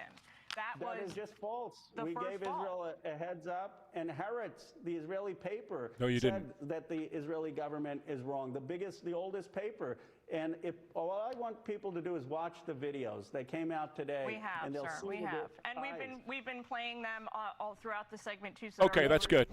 So what Ro Khanna did this past weekend was he went over there and he tried to get into Gaza and the West Bank, and he did not have prior approval.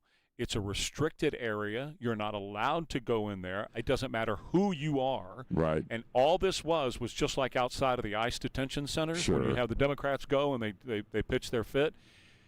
Here's what Ro Khanna's got a problem. Oh, yeah, he does. And his problem's called Graham Plattner because for a year now he's been kissing Plattner's butt and saying this is the greatest guy. He's going to make an incredible senator. He's wonderful. And, Sean, he knew what Graham Plattner was about. They all knew it. Of course. Yes. So while he's out there pushing Plattner, he knew that all these allegations were true, or all these allegations were at least out there, and all this stuff. He knew all that, and yet he was trying to push Plattner.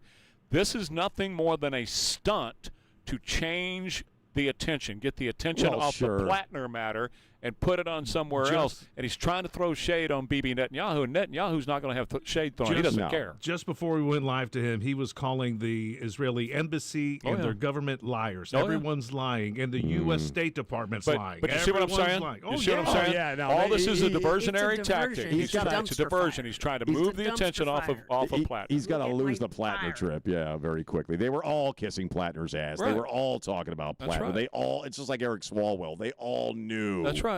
Who the guy was.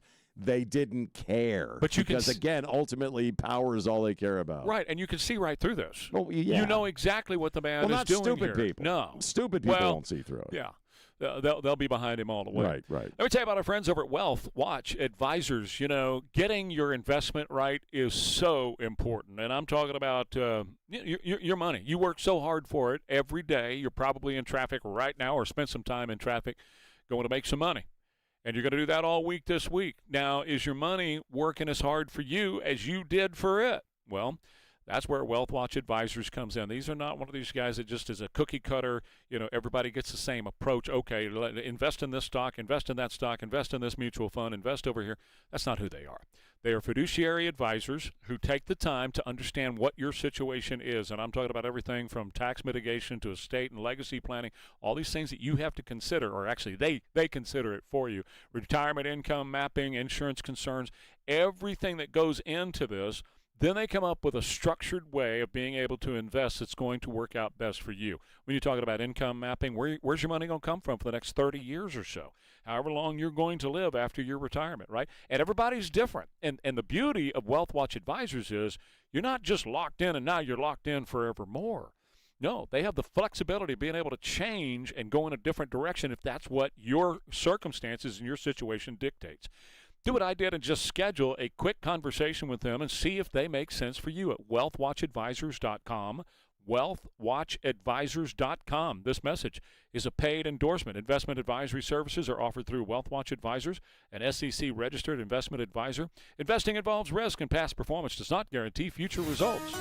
Sun and clouds today, showers and thunderstorms later on today with a high of 93. More rain Tuesday, Wednesday, and a little bit on Thursday. 70.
Morning. Jesse Salome, the interim chief, will be on with Jack Riccardi, Jack in 60.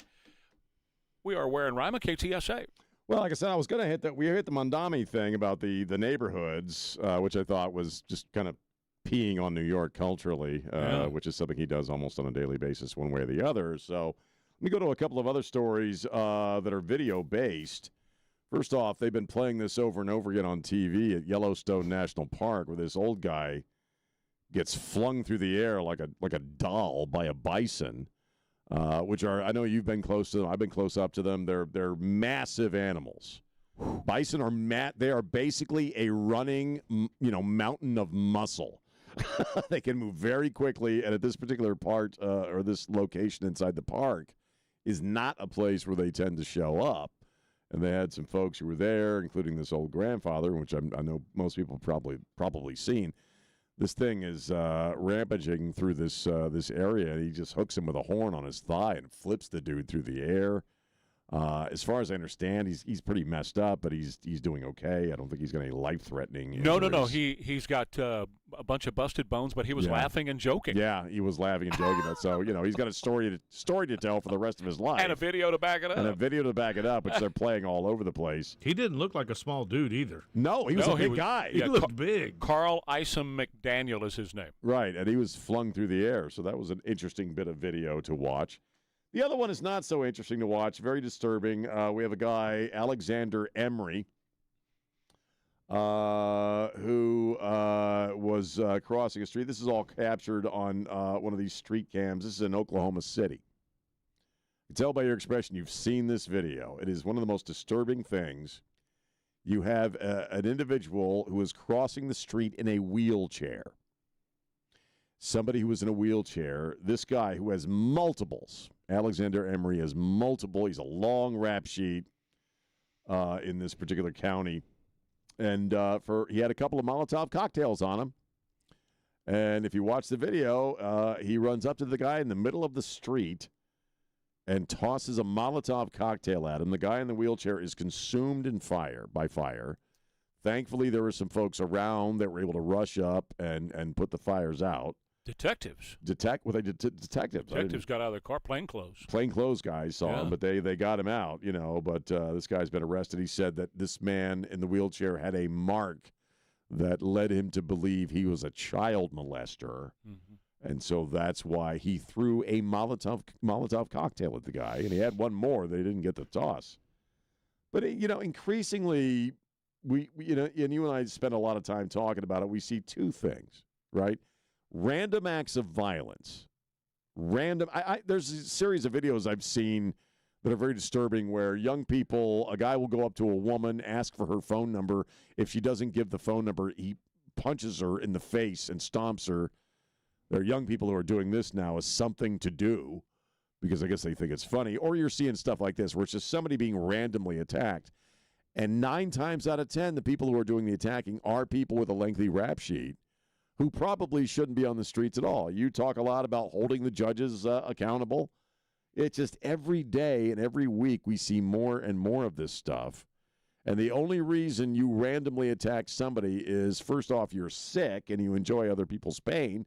But secondly, nothing's probably going to happen to you. Right. You either need to be in an asylum or behind bricks and bars. When I put this, I actually put it up last week on the X account. That was the thing that drew me to it. 2 things, actually. Number one was when he lit the guy on fire, the guy rolled out of the fire. He did, yeah. And he went over and then shoved him back in the fire and flipped the wheelchair over on its back so the guy couldn't do anything now but sit there and burn.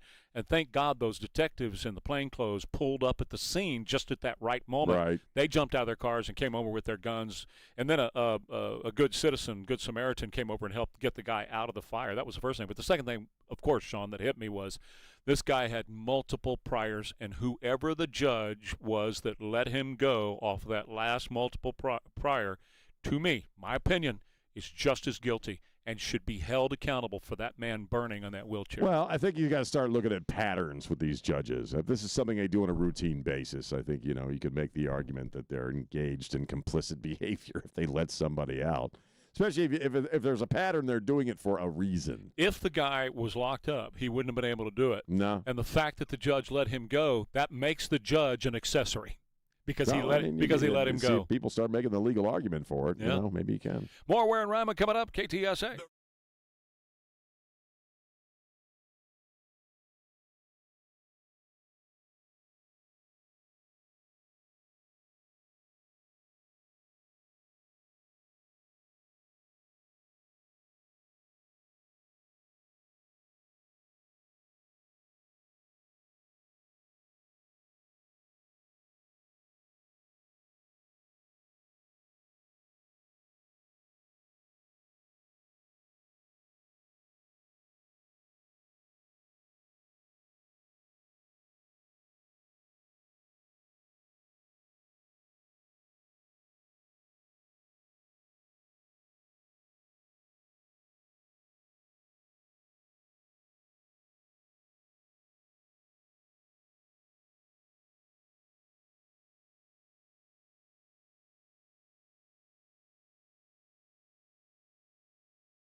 Righto.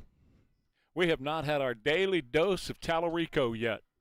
James Tallarico. Time for our daily dose of Tallarico. So, last week we were talking about his attack on the Second Amendment and how he wants to take away, assault weapons and large magazines and all of those things, getting down to just really gutting the Second Amendment. And he also talks about how, and I brought this up last week, I even did a video on it, and people are still hitting me on the video, but he talked about how we ought to have a license, a federal license that you have to apply for if you want to buy a gun. And the federal government then decides who gets a gun, who gets the license. And again, I took the logic, of course, to the First Amendment and said, okay, so now you're going to, according to James Tallarico, I guess, you're going to have a license if you want to speak freely. Or if you want to practice your religion, you're going to have to get a license to do those things. And he says that your rights are not absolute. And, that was a favorite saying of Joe Biden. Your rights are not absolute. We can control your rights and we can restrict your rights. And I closed out my video by saying, well, then they're not rights anymore. Then they are permissions granted by the government. And that's very, communistic. If you've got to go to the government and ask them if, you can do this and do that. Well, what he is basing that on is, and this is what he says in the audio, and it's on my X account. He says, a well-regulated, and then he stops, and he says, then we can restrict your gun rights because it says, it's right there, Sean, it says the Second Amendment needs to be well-regulated. I'm not sure that's exactly what the intention That is not what it says at all. It says a well-regulated militia. Militia. Okay. And then, of course, security, freedom, you need guns, and blah, blah, blah, shall not be infringed. So on and so forth. But he just stops at well-regulated. You see, the Second Amendment says well-regulated. Well, yeah, I know, but he's not. Again, he kind of conveniently leaves out the definition of the word militia and what that means, as opposed to a standing army or something of that nature. And not just that, but he also leaves out what the term well-regulated actually means, because in that vernacular then and vernacular now, it doesn't mean the same thing. It doesn't mean like government regulation should be put on this. What it meant then was militias. Obviously, anybody who knows their history, that was the backbone of our safety and security and our military in the country. And just about everybody was a part of a militia back then.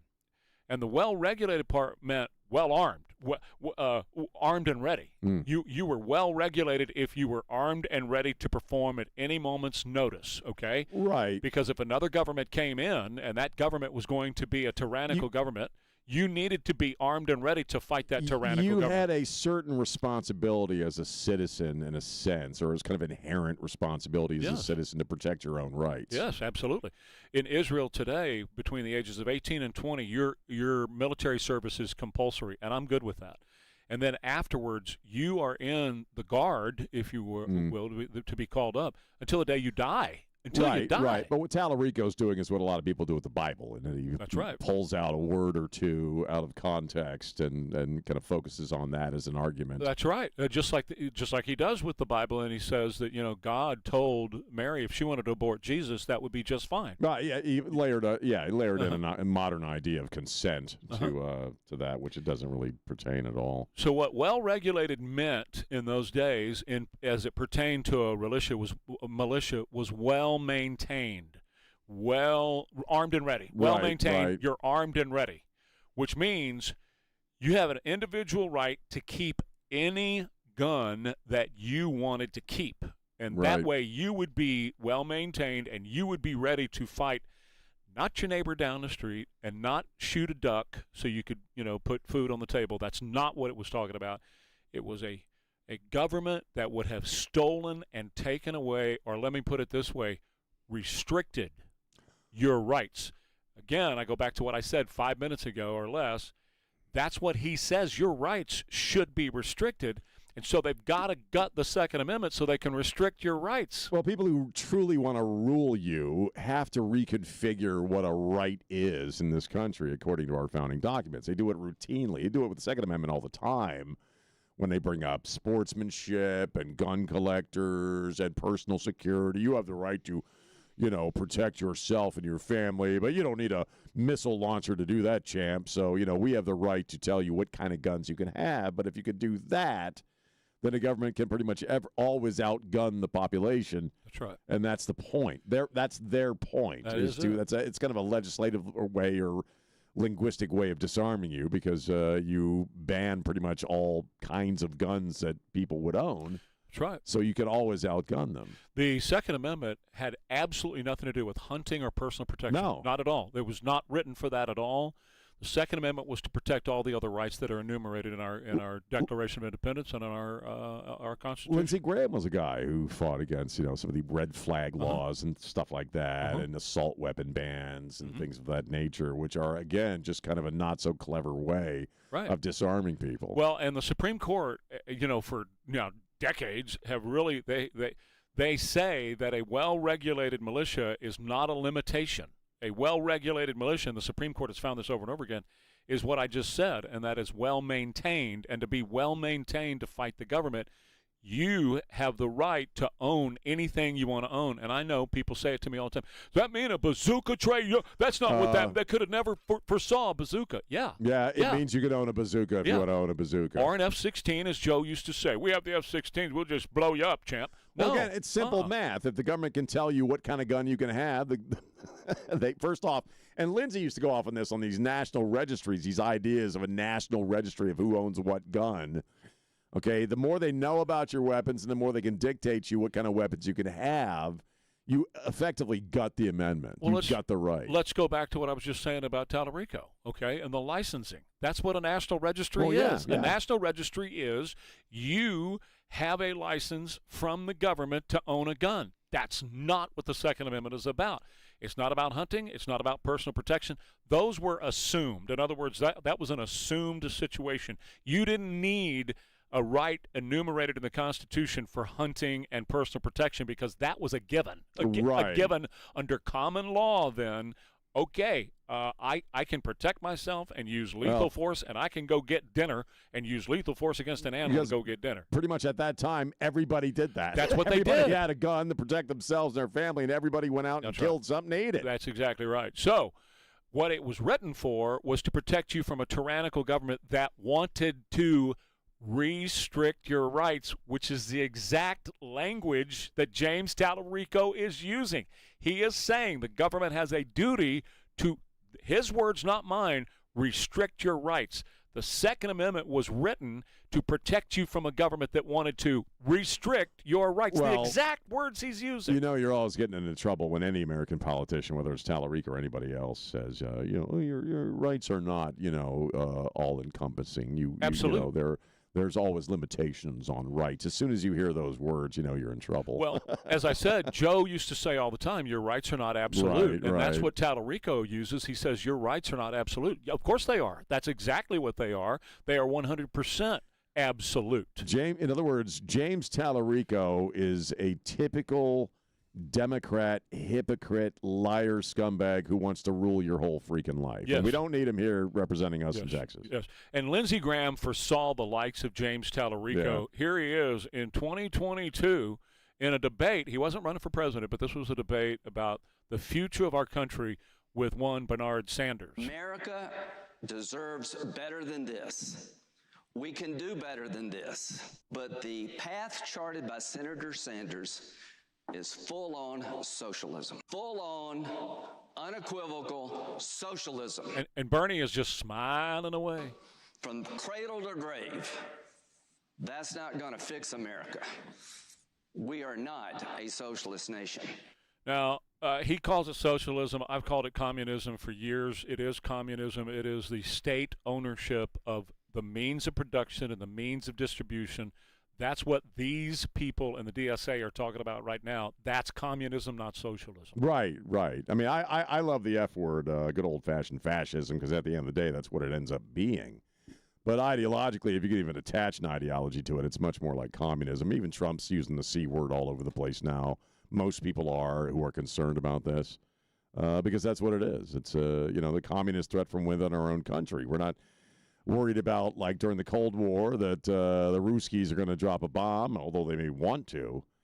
This is happening inside the country, and it's happening very subtly. I saw, I think it was Gutfeld talking about this over the weekend, that, these small elections, small municipal elections where somebody who is an avowed communist wins, it happens very subtly and incrementally, and you may not take much notice. Think, well, who cares? That's some little town somewhere. It's not going to affect me. Frog in a But kettle. the more of that stuff happens, the more those people get elected, the more profound a threat it becomes. It really does. Frog in a kettle. Yeah, and frog so in a kettle. that's what we're in right now, is in that situation. And that's why you need to know about James Talarico, because this guy is using the exact language to gut the Second Amendment and take your Second Amendment rights away from you that our founders said you needed the Second Amendment for, to protect you against guys like James Talarico. You have to be protected. You have to be able to protect yourself when somebody comes from the government and says it's time to restrict your rights because they are not absolute. You have a duty to be well armed, which means well regulated, which means prepared, armed, and ready to fight such a government. Well, and he can hop into all the F-150s he wants to on camera and eat all the barbecue and act like he's a big, tough guy from Texas. But smart people know the difference. I hope enough of them know the difference, though. It's going to be a fight. It's going to be tough. I'll tell you about my friends over at New Bath today. They were called safe showers, and they're still building those beautiful safe showers that you're going to love to have in your home. Roomy, but not so big that you get cold in the shower. Seating available in those showers, low step-up entry and non-slip floor, beautiful, gorgeous fixtures, and then, of course, no grout to worry about, so you don't have to worry about mold and all that stuff settling in and trying to fight that all the time either. That's what you get at New Bath today, but you get so much more at New Bath today. They can do a complete bathroom remodeling project for you with beautiful flooring, gorgeous cabinetry, unbelievable sinks and lighting and a vanity, everything you could possibly want in your bathroom. And right now, qualified buyers can get $0 down, 0% interest, and no payments for 24 months. So you can enjoy your new bathroom today and use their money for the next 2 years to enjoy it. Plus, check this out. New Bath today will give you a free quote right now, and then if you decide you want to hold off, that quote, that dollar amount is good for a full year until you're ready to go and have them do the project whenever that might be. Get your free quote at newbathtoday.com. That's newbathtoday.com. Sun and clouds, showers and thunderstorms possible later on today. High of 93. More rain coming up tomorrow and Wednesday and Thursday. Right now, 79 at KTSA.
Kinetico water softener. Right now with the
Oh, yeah, Robert Plant and the boys. 922 Ware and Rima, KTSA. Let's look at a story about Lindsey Graham that, during this, I don't know, however long, couple of weeks, they've been having the funeral for Khomeini in Iran, that it was death to Trump, we're going to kill you. And apparently they also had a poster, people were holding up placards of Lindsey Graham with a target on his head and the words, see what happens, and blah, blah, blah. And I guess Lindsey Graham had kind of chuckled at that, saying, well, at least they used a good picture of me. I think that's funny. And I bring it up because I genuinely did not really think about what today is, and we're 2 years out from Butler, PA. That's right. And we've been talking for a couple of weeks now about the president and the Iranians and how he's been talking a great deal about people trying to take him out, and Iran wants to take him out, obviously, if they could. A lot of people want to take that guy out, and we live in an era of big history. That's what I call it, big history. In that we're constantly dealing, in a sense, with stories and events that are unlike anything else we've ever dealt with. It's all big news. COVID, we had a global pandemic a few years ago. And I think for Butler, PA, you go back to that July 13th, just 2 years ago, and sometimes I have to pinch myself and say, that really happened. We did witness an American president almost get assassinated on live TV. And, I still watch that video now, and you see that moment where that bullet zips by his ear, and he kind of reaches up and looks off to the left. And as we were talking about earlier, it was all the laws of physics were in place there because he had the chart on the opposite side of where he usually has it. He never looks over to that side. He happened to glance over at that precise moment when that bullet ripped through the air. And you realize how close we came to losing an American president. And, wow, 2 years. And you think about everything that happened as a result of that and what he did in that moment. Because who you are in a moment like that defines you, in my opinion. And his initial reaction after being shot, basically. He was shot in the ear. He got shot.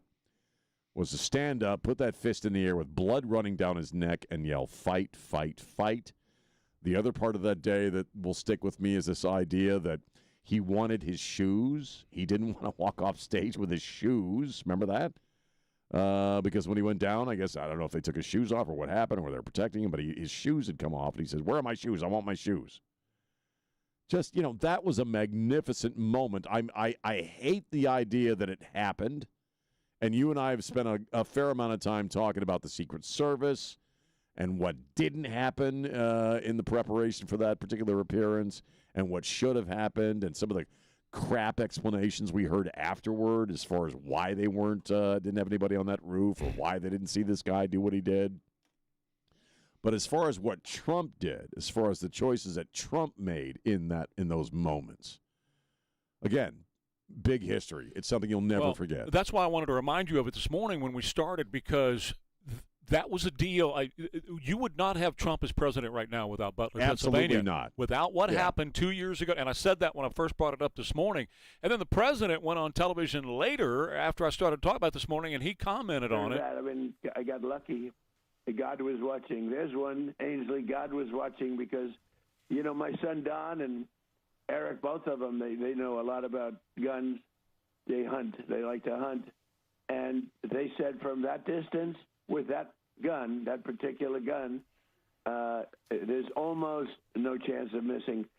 And he goes into talking about how the chart was in a certain way, which you just mentioned a second ago. He went into all of that this morning and talked about how he turned his head, saved his life.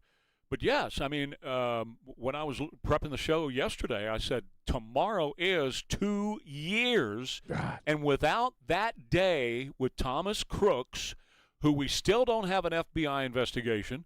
We still don't know all the contacts. We know that he had burner phones. We know that he had contacts with people outside the country. I believe it came back to Iran to a certain degree. His body was done away with. That roof was completely cleansed with all kinds of bleaching agents. His house was gone through like a medical room to clean it up, so you couldn't even find anything on any of the utensils or anything else. There's something more to this story that we are not being told about, but whatever they meant for bad turned into good because he got elected on that day. That election was sealed on that day 2 years ago. For a lot of people, that made him otherworldly. For most people watching that, you saw what the man's made of. Do you know what I mean? You saw what his mettle was. You saw that you could shoot at this guy, and in the seconds after he gets shot, he's still going to stand up and put that fist in the air. And that's what drew Elon Musk into the campaign, Elon's energy, Elon's money, and that's what forced him over the top. I agree. I want to take a quick break and tell you about my friends over at River City Oral Surgery. There's a lot of ads out there right now online for, these full-mouth dental implants. And you see them all the time. I saw like 4 or 5 yesterday, and I watched their lengthy videos from all these competitors to River City Oral Surgery. And I got to tell you, with Dr. Mark Havercorn here, one of the things that they don't do on all those ads for all those other companies, and a lot of them are just big national chain companies, what they don't do is tell you the price. They're trying to hide the price from you. You got to worry about that. You got to wonder why. Why are you trying to hide the price from me? And some of them, and I went through like I said, about 4 or 5 of them yesterday. Some of them are hiding the price completely, where you've got to go in, and then they're going to talk to you about what you're possibly going to pay, and we won't know until you're like through the procedure. No, thank you. And then some of the others, you have to sit through the entire video. You have to answer a bunch of questions so they have your contact information so they can spam you later before they even talk about a ballpark on the price. Nobody ever gets it right down to this is what it's going to cost you. Because you know why? Because they have games and gimmicks, and they're going to try to upsell you after you get into the procedure, after you get started. Don't mess around with that. At River City Oral Surgery, the prices are right there online right now today, and that's the price. They don't have any salespeople. They don't have a marketing strategy to try to upsell you on anything. They want you to have the most beautiful and well-performing dental implants that you're going to find anywhere right here. RiverCityOMS.com. News Talk 550.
9:37, almost 9:38 KTSA. I'm pleased to announce, as of about 30 minutes ago, we've reached agreement with the White House on a version of the Russian sanctions bill that they will support.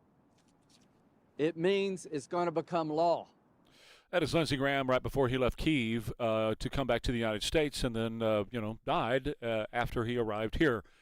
A lot of people were saying, and the conspiracy theories started flying like crazy. Yeah. He got poisoned. He got this, that, and the other.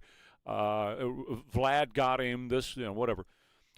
I tell you, I don't believe any of the conspiracy theories. I fully believe the man had the Widowmaker. That's what I believe. I think that's what we're going to find out. And he had just gone and gone and gone and gone and gone and gone and gone. He wore the ticker out, and it just stopped.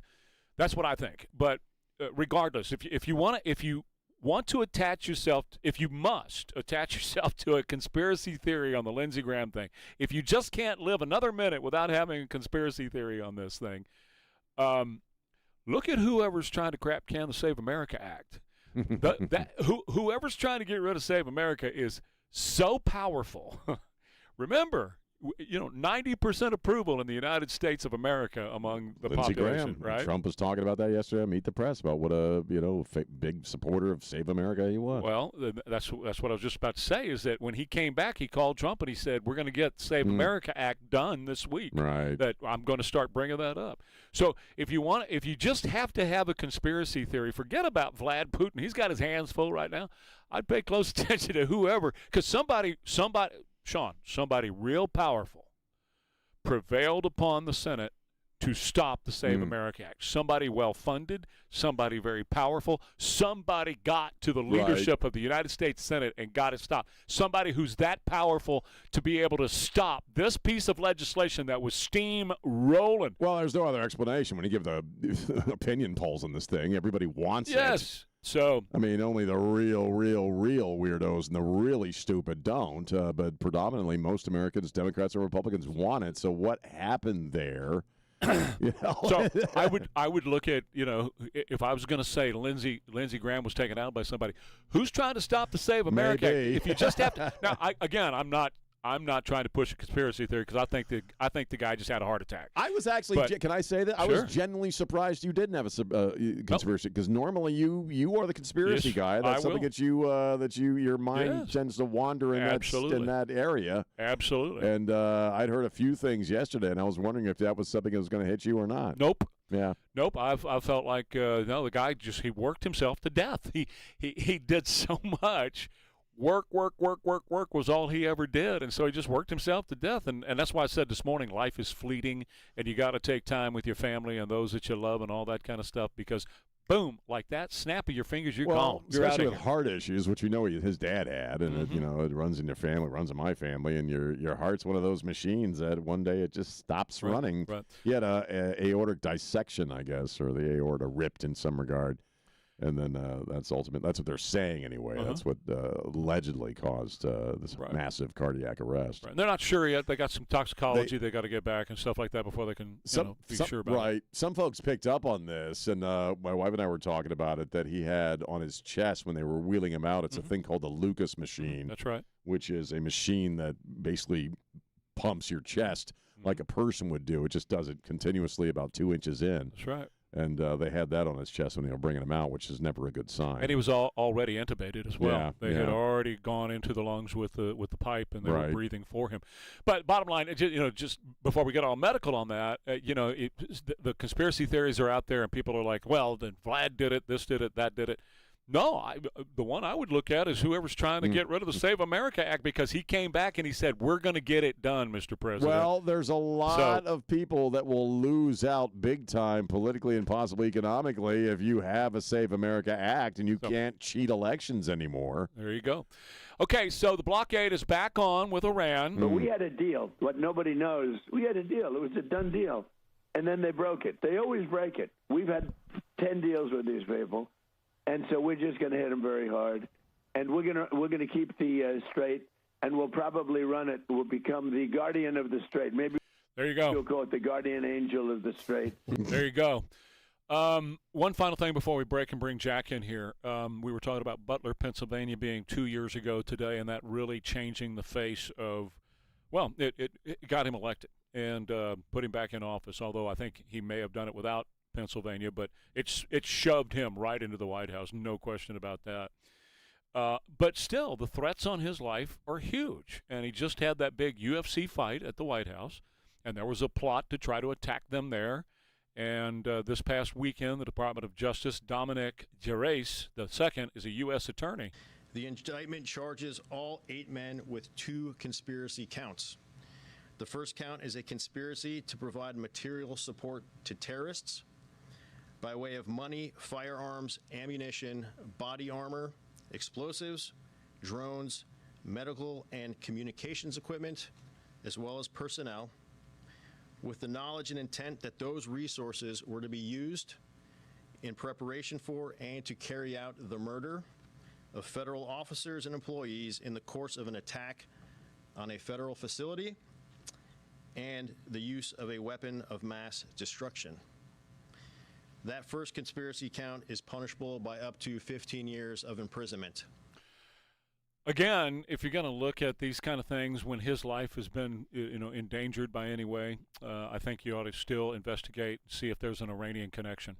Well, yeah, and I wanted to, you had also mentioned, where we are in the war itself and how Trump was saying, we've given them 10 deals. And we both agreed earlier in the show that what's going on is that they're trying to string us along through the midterms because they think if you go into the midterms with this stuff, it's going to hurt Trump. He knows that. Everybody knows that. And like I said in the early part of the show, I think at some point you just got to go in there and kick the ass that needs to be kicked and be done with it. But you're right. They obviously want him dead. They've wanted, a whole lot of people have wanted him dead even before Butler, PA. Mm-hmm. And, as far as the Iranians, yeah, I would look into it. We knew they had death squads operating inside the country. That was confirmed, I think, at some point. Open contracts on guys like Trump or on Trump. So, whoever pulls it off is a winner in the eyes of the Iranians or all the bad guys. So I don't know. I mean, he's made a lot of comments about this recently. We've talked about it, how he's routinely now saying, I got a target on my back, or they want to kill me. It's a very dangerous job being president. And certainly after Butler, PA, nobody understands that better than him. Well, yes. How much his life is in danger on a daily basis. Obviously. And I'll go back to 4 months ago. That was the time to end the Iranian war. Actually, 1979 was the time to end it. Jimmy Carter screwed up, and then Ronald Reagan didn't do it well. Throughout history, since 1979, they should have never been allowed to get this far, but most certainly when we started this action 4 months ago, that was the time to end it right then and right there. They are nothing but a bunch of Jew-hating Nazis who need to be erased from the face of the earth, just like in 1930 and 1940. We had the same situation in Europe then. We have that in the Middle East now, and it's time to erase these people and get them gone. And that should have happened 4 months ago. They think they're going to string Donald Trump along like they have every president since 1979. I don't think it's going to work with him, but he's going to have to do something quickly. Well, and back in the day, we were also saying that, we got to trust the president. We got to trust the president. We'll see what he does. I really think a lot of this has been about exhausting every possible avenue as far as diplomatic opportunity for the Iranians. So when he does put on the big show, by that I mean, bomb them out of existence. He's exhausted. Nobody can then come to him and say, well, you didn't try this. Well, you didn't try that. He's tried everything with these people, diplomatically speaking and economically speaking. He's offered them everything. And, again, they reject it because, again, I think we both believe they're trying to string them along through the midterms. Well, but you're getting down to it where you got to do something or you got to pull the trigger on this. The country has a 47-year history of diplomacy with these people, and look where it's gotten us. Well, yeah. 47 years, not 4 months, not the last couple of months, not the last 6 weeks. That's his answer is, guys, we've tried everything for 47. It doesn't matter. Yeah, but the country had to cover his own ass. But what I'm saying is that he can pull that up. For 47 years, we have tried to live with these people on planet Earth. That's an impossibility. It's time to end it right now. We'll take a quick break. Jack's going to join us next. KTSA. Sunny clouds and showers and thunderstorms possible later on today with a high of 93. More rain tomorrow and Wednesday and Thursday as well.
What you trying to prove?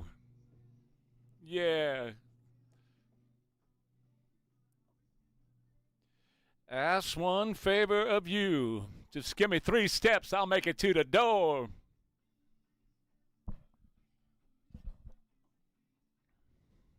All right, it's 9:53 KTSA. We welcome Jack in, and I just heads up, Jack. They are mowing right outside the studio today, so we know that's in my honor, actually. We typically know what that means on mow day. Jack gets an hour off, and so hopefully not today, right? Well, they don't run over one of those all-important cables or something that. Correct. But it won't happen today because at 10:38, the interim chief, Jesse Salome, is going to join you on the show. So what you going to talk about with Jesse today? We're going to bring him on, and we're going to bring Dr. Willie Ng on, who I know you're a big friend of and Absolutely. fan of. And because I wanted somebody who knows this stuff and understands it, because Chief Salome is both taking over on an interim basis, but also interested in applying for and getting approved for the permanent position. So it's kind of like a conundrum, right? Like you have to carry things on and keep the ship steady, but you also have to show that you have something to offer for the future. Bill said last week he thinks Salome is a perfect choice and that he'll just move right in there and never skip a beat. You won't notice a difference. I got to be honest, when I heard that, I thought, do you want that with this progressive city council? Do you want a normal guy like McManus endorsing you? Because that's like a cue to them. Oh, we got to go get some two-headed trans, illegal immigrant. I feel like having McManus's endorsement in normal times would be like a really good thing, right? Yeah. But like with these people, right. I don't know. Good point. Yeah, well, I don't know if the grandma from New Orleans is available, but maybe she would like to come in here and take that job. There you go. What a weird weekend, though, because, I was working on this. This kind of fell into my lap. And then somebody was saying to me yesterday morning, did you hear that Lindsey Graham died? And I swear I heard the words Mitch McConnell. Yeah. I just thought that's the next thing that's going to happen. Right? When we left on Friday, didn't you think this is probably a good chance that's going to be the next headline, right? Yes. Uh-huh. I was telling Trey earlier in the show that the last conversation I had with my wife Saturday night was about Mitch McConnell, and we were talking about, is he going to make it through the weekend? Really, she had seen some stuff online. That's the last conversation you had with your wife on Well, Saturday before night? I went to bed. No, I've talked to her since then about other things beyond Mitch McConnell dying. But the last conversation we had that night was about that. So when all the notifications are on my phone, I'm like, automatically, I think a lot of people were automatically thinking Mitch McConnell. And it's like, Lindsey Graham? Yeah. That was a bit of a shock. Absolutely. It was. Well, that wasn't and on people have so many different opinions of him, and I think it's because really he was around so long that he was bound to do things you liked and things you didn't like. Yes, there's exactly. Just, precisely, because I'd seen you did a video where you didn't always agree with everything that he said and did, and the guy was around for a long time. I always understood why people liked him, and I always thought maybe I didn't quite get him, but I didn't. I'm not trying to speak ill of the dead. I wasn't really a fan, but again, he did have moments that I could appreciate, and also just he was like, when you look at these crazy videos of like Rashida Tlaib going off on F-bomb rants and stuff, you realize that these were the Lindsey Grahams, and we don't have many of them left. These are the people you need to make this whole thing work. Like this is we have to play together school of thought. He wasn't a great conservative or a constant conservative or a firebrand, but you do have to have people that have some decorum. And like I thought he was, brilliant with the Clinton impeachment management because he didn't get all, he didn't go crazy over it like we would now. Today we'd go crazy. Yeah. That's exactly right. I think I agree with it's kind of how I feel about it. He had his moments that I really liked, and or at least I said, okay, now he knows what he's doing. But John Nolte writes for Breitbart, and he uses this term "normal people." And when you consider Lindsey Graham against Rashida Tlaib, Okay, I'm gonna Yeah. go with Lindsey Graham in the normal people column, and I'll take 10,000 of him over one of her every day. I get it. I get that, Grahamnesty and some of the other stuff. Sure. Never met a war he didn't like. Right. We got to keep our eyes on the fact that we're up against absolute maniac, fanatic people. If we as conservatives think Lindsey Graham is our problem, we're going to miss That's it. That's exactly well said. Precisely. Have a great show. Enjoy the interim chief at 10:38. We shall be listening to Jack Riccardi this morning for sure. Yes, we will. Otherwise, spread the love.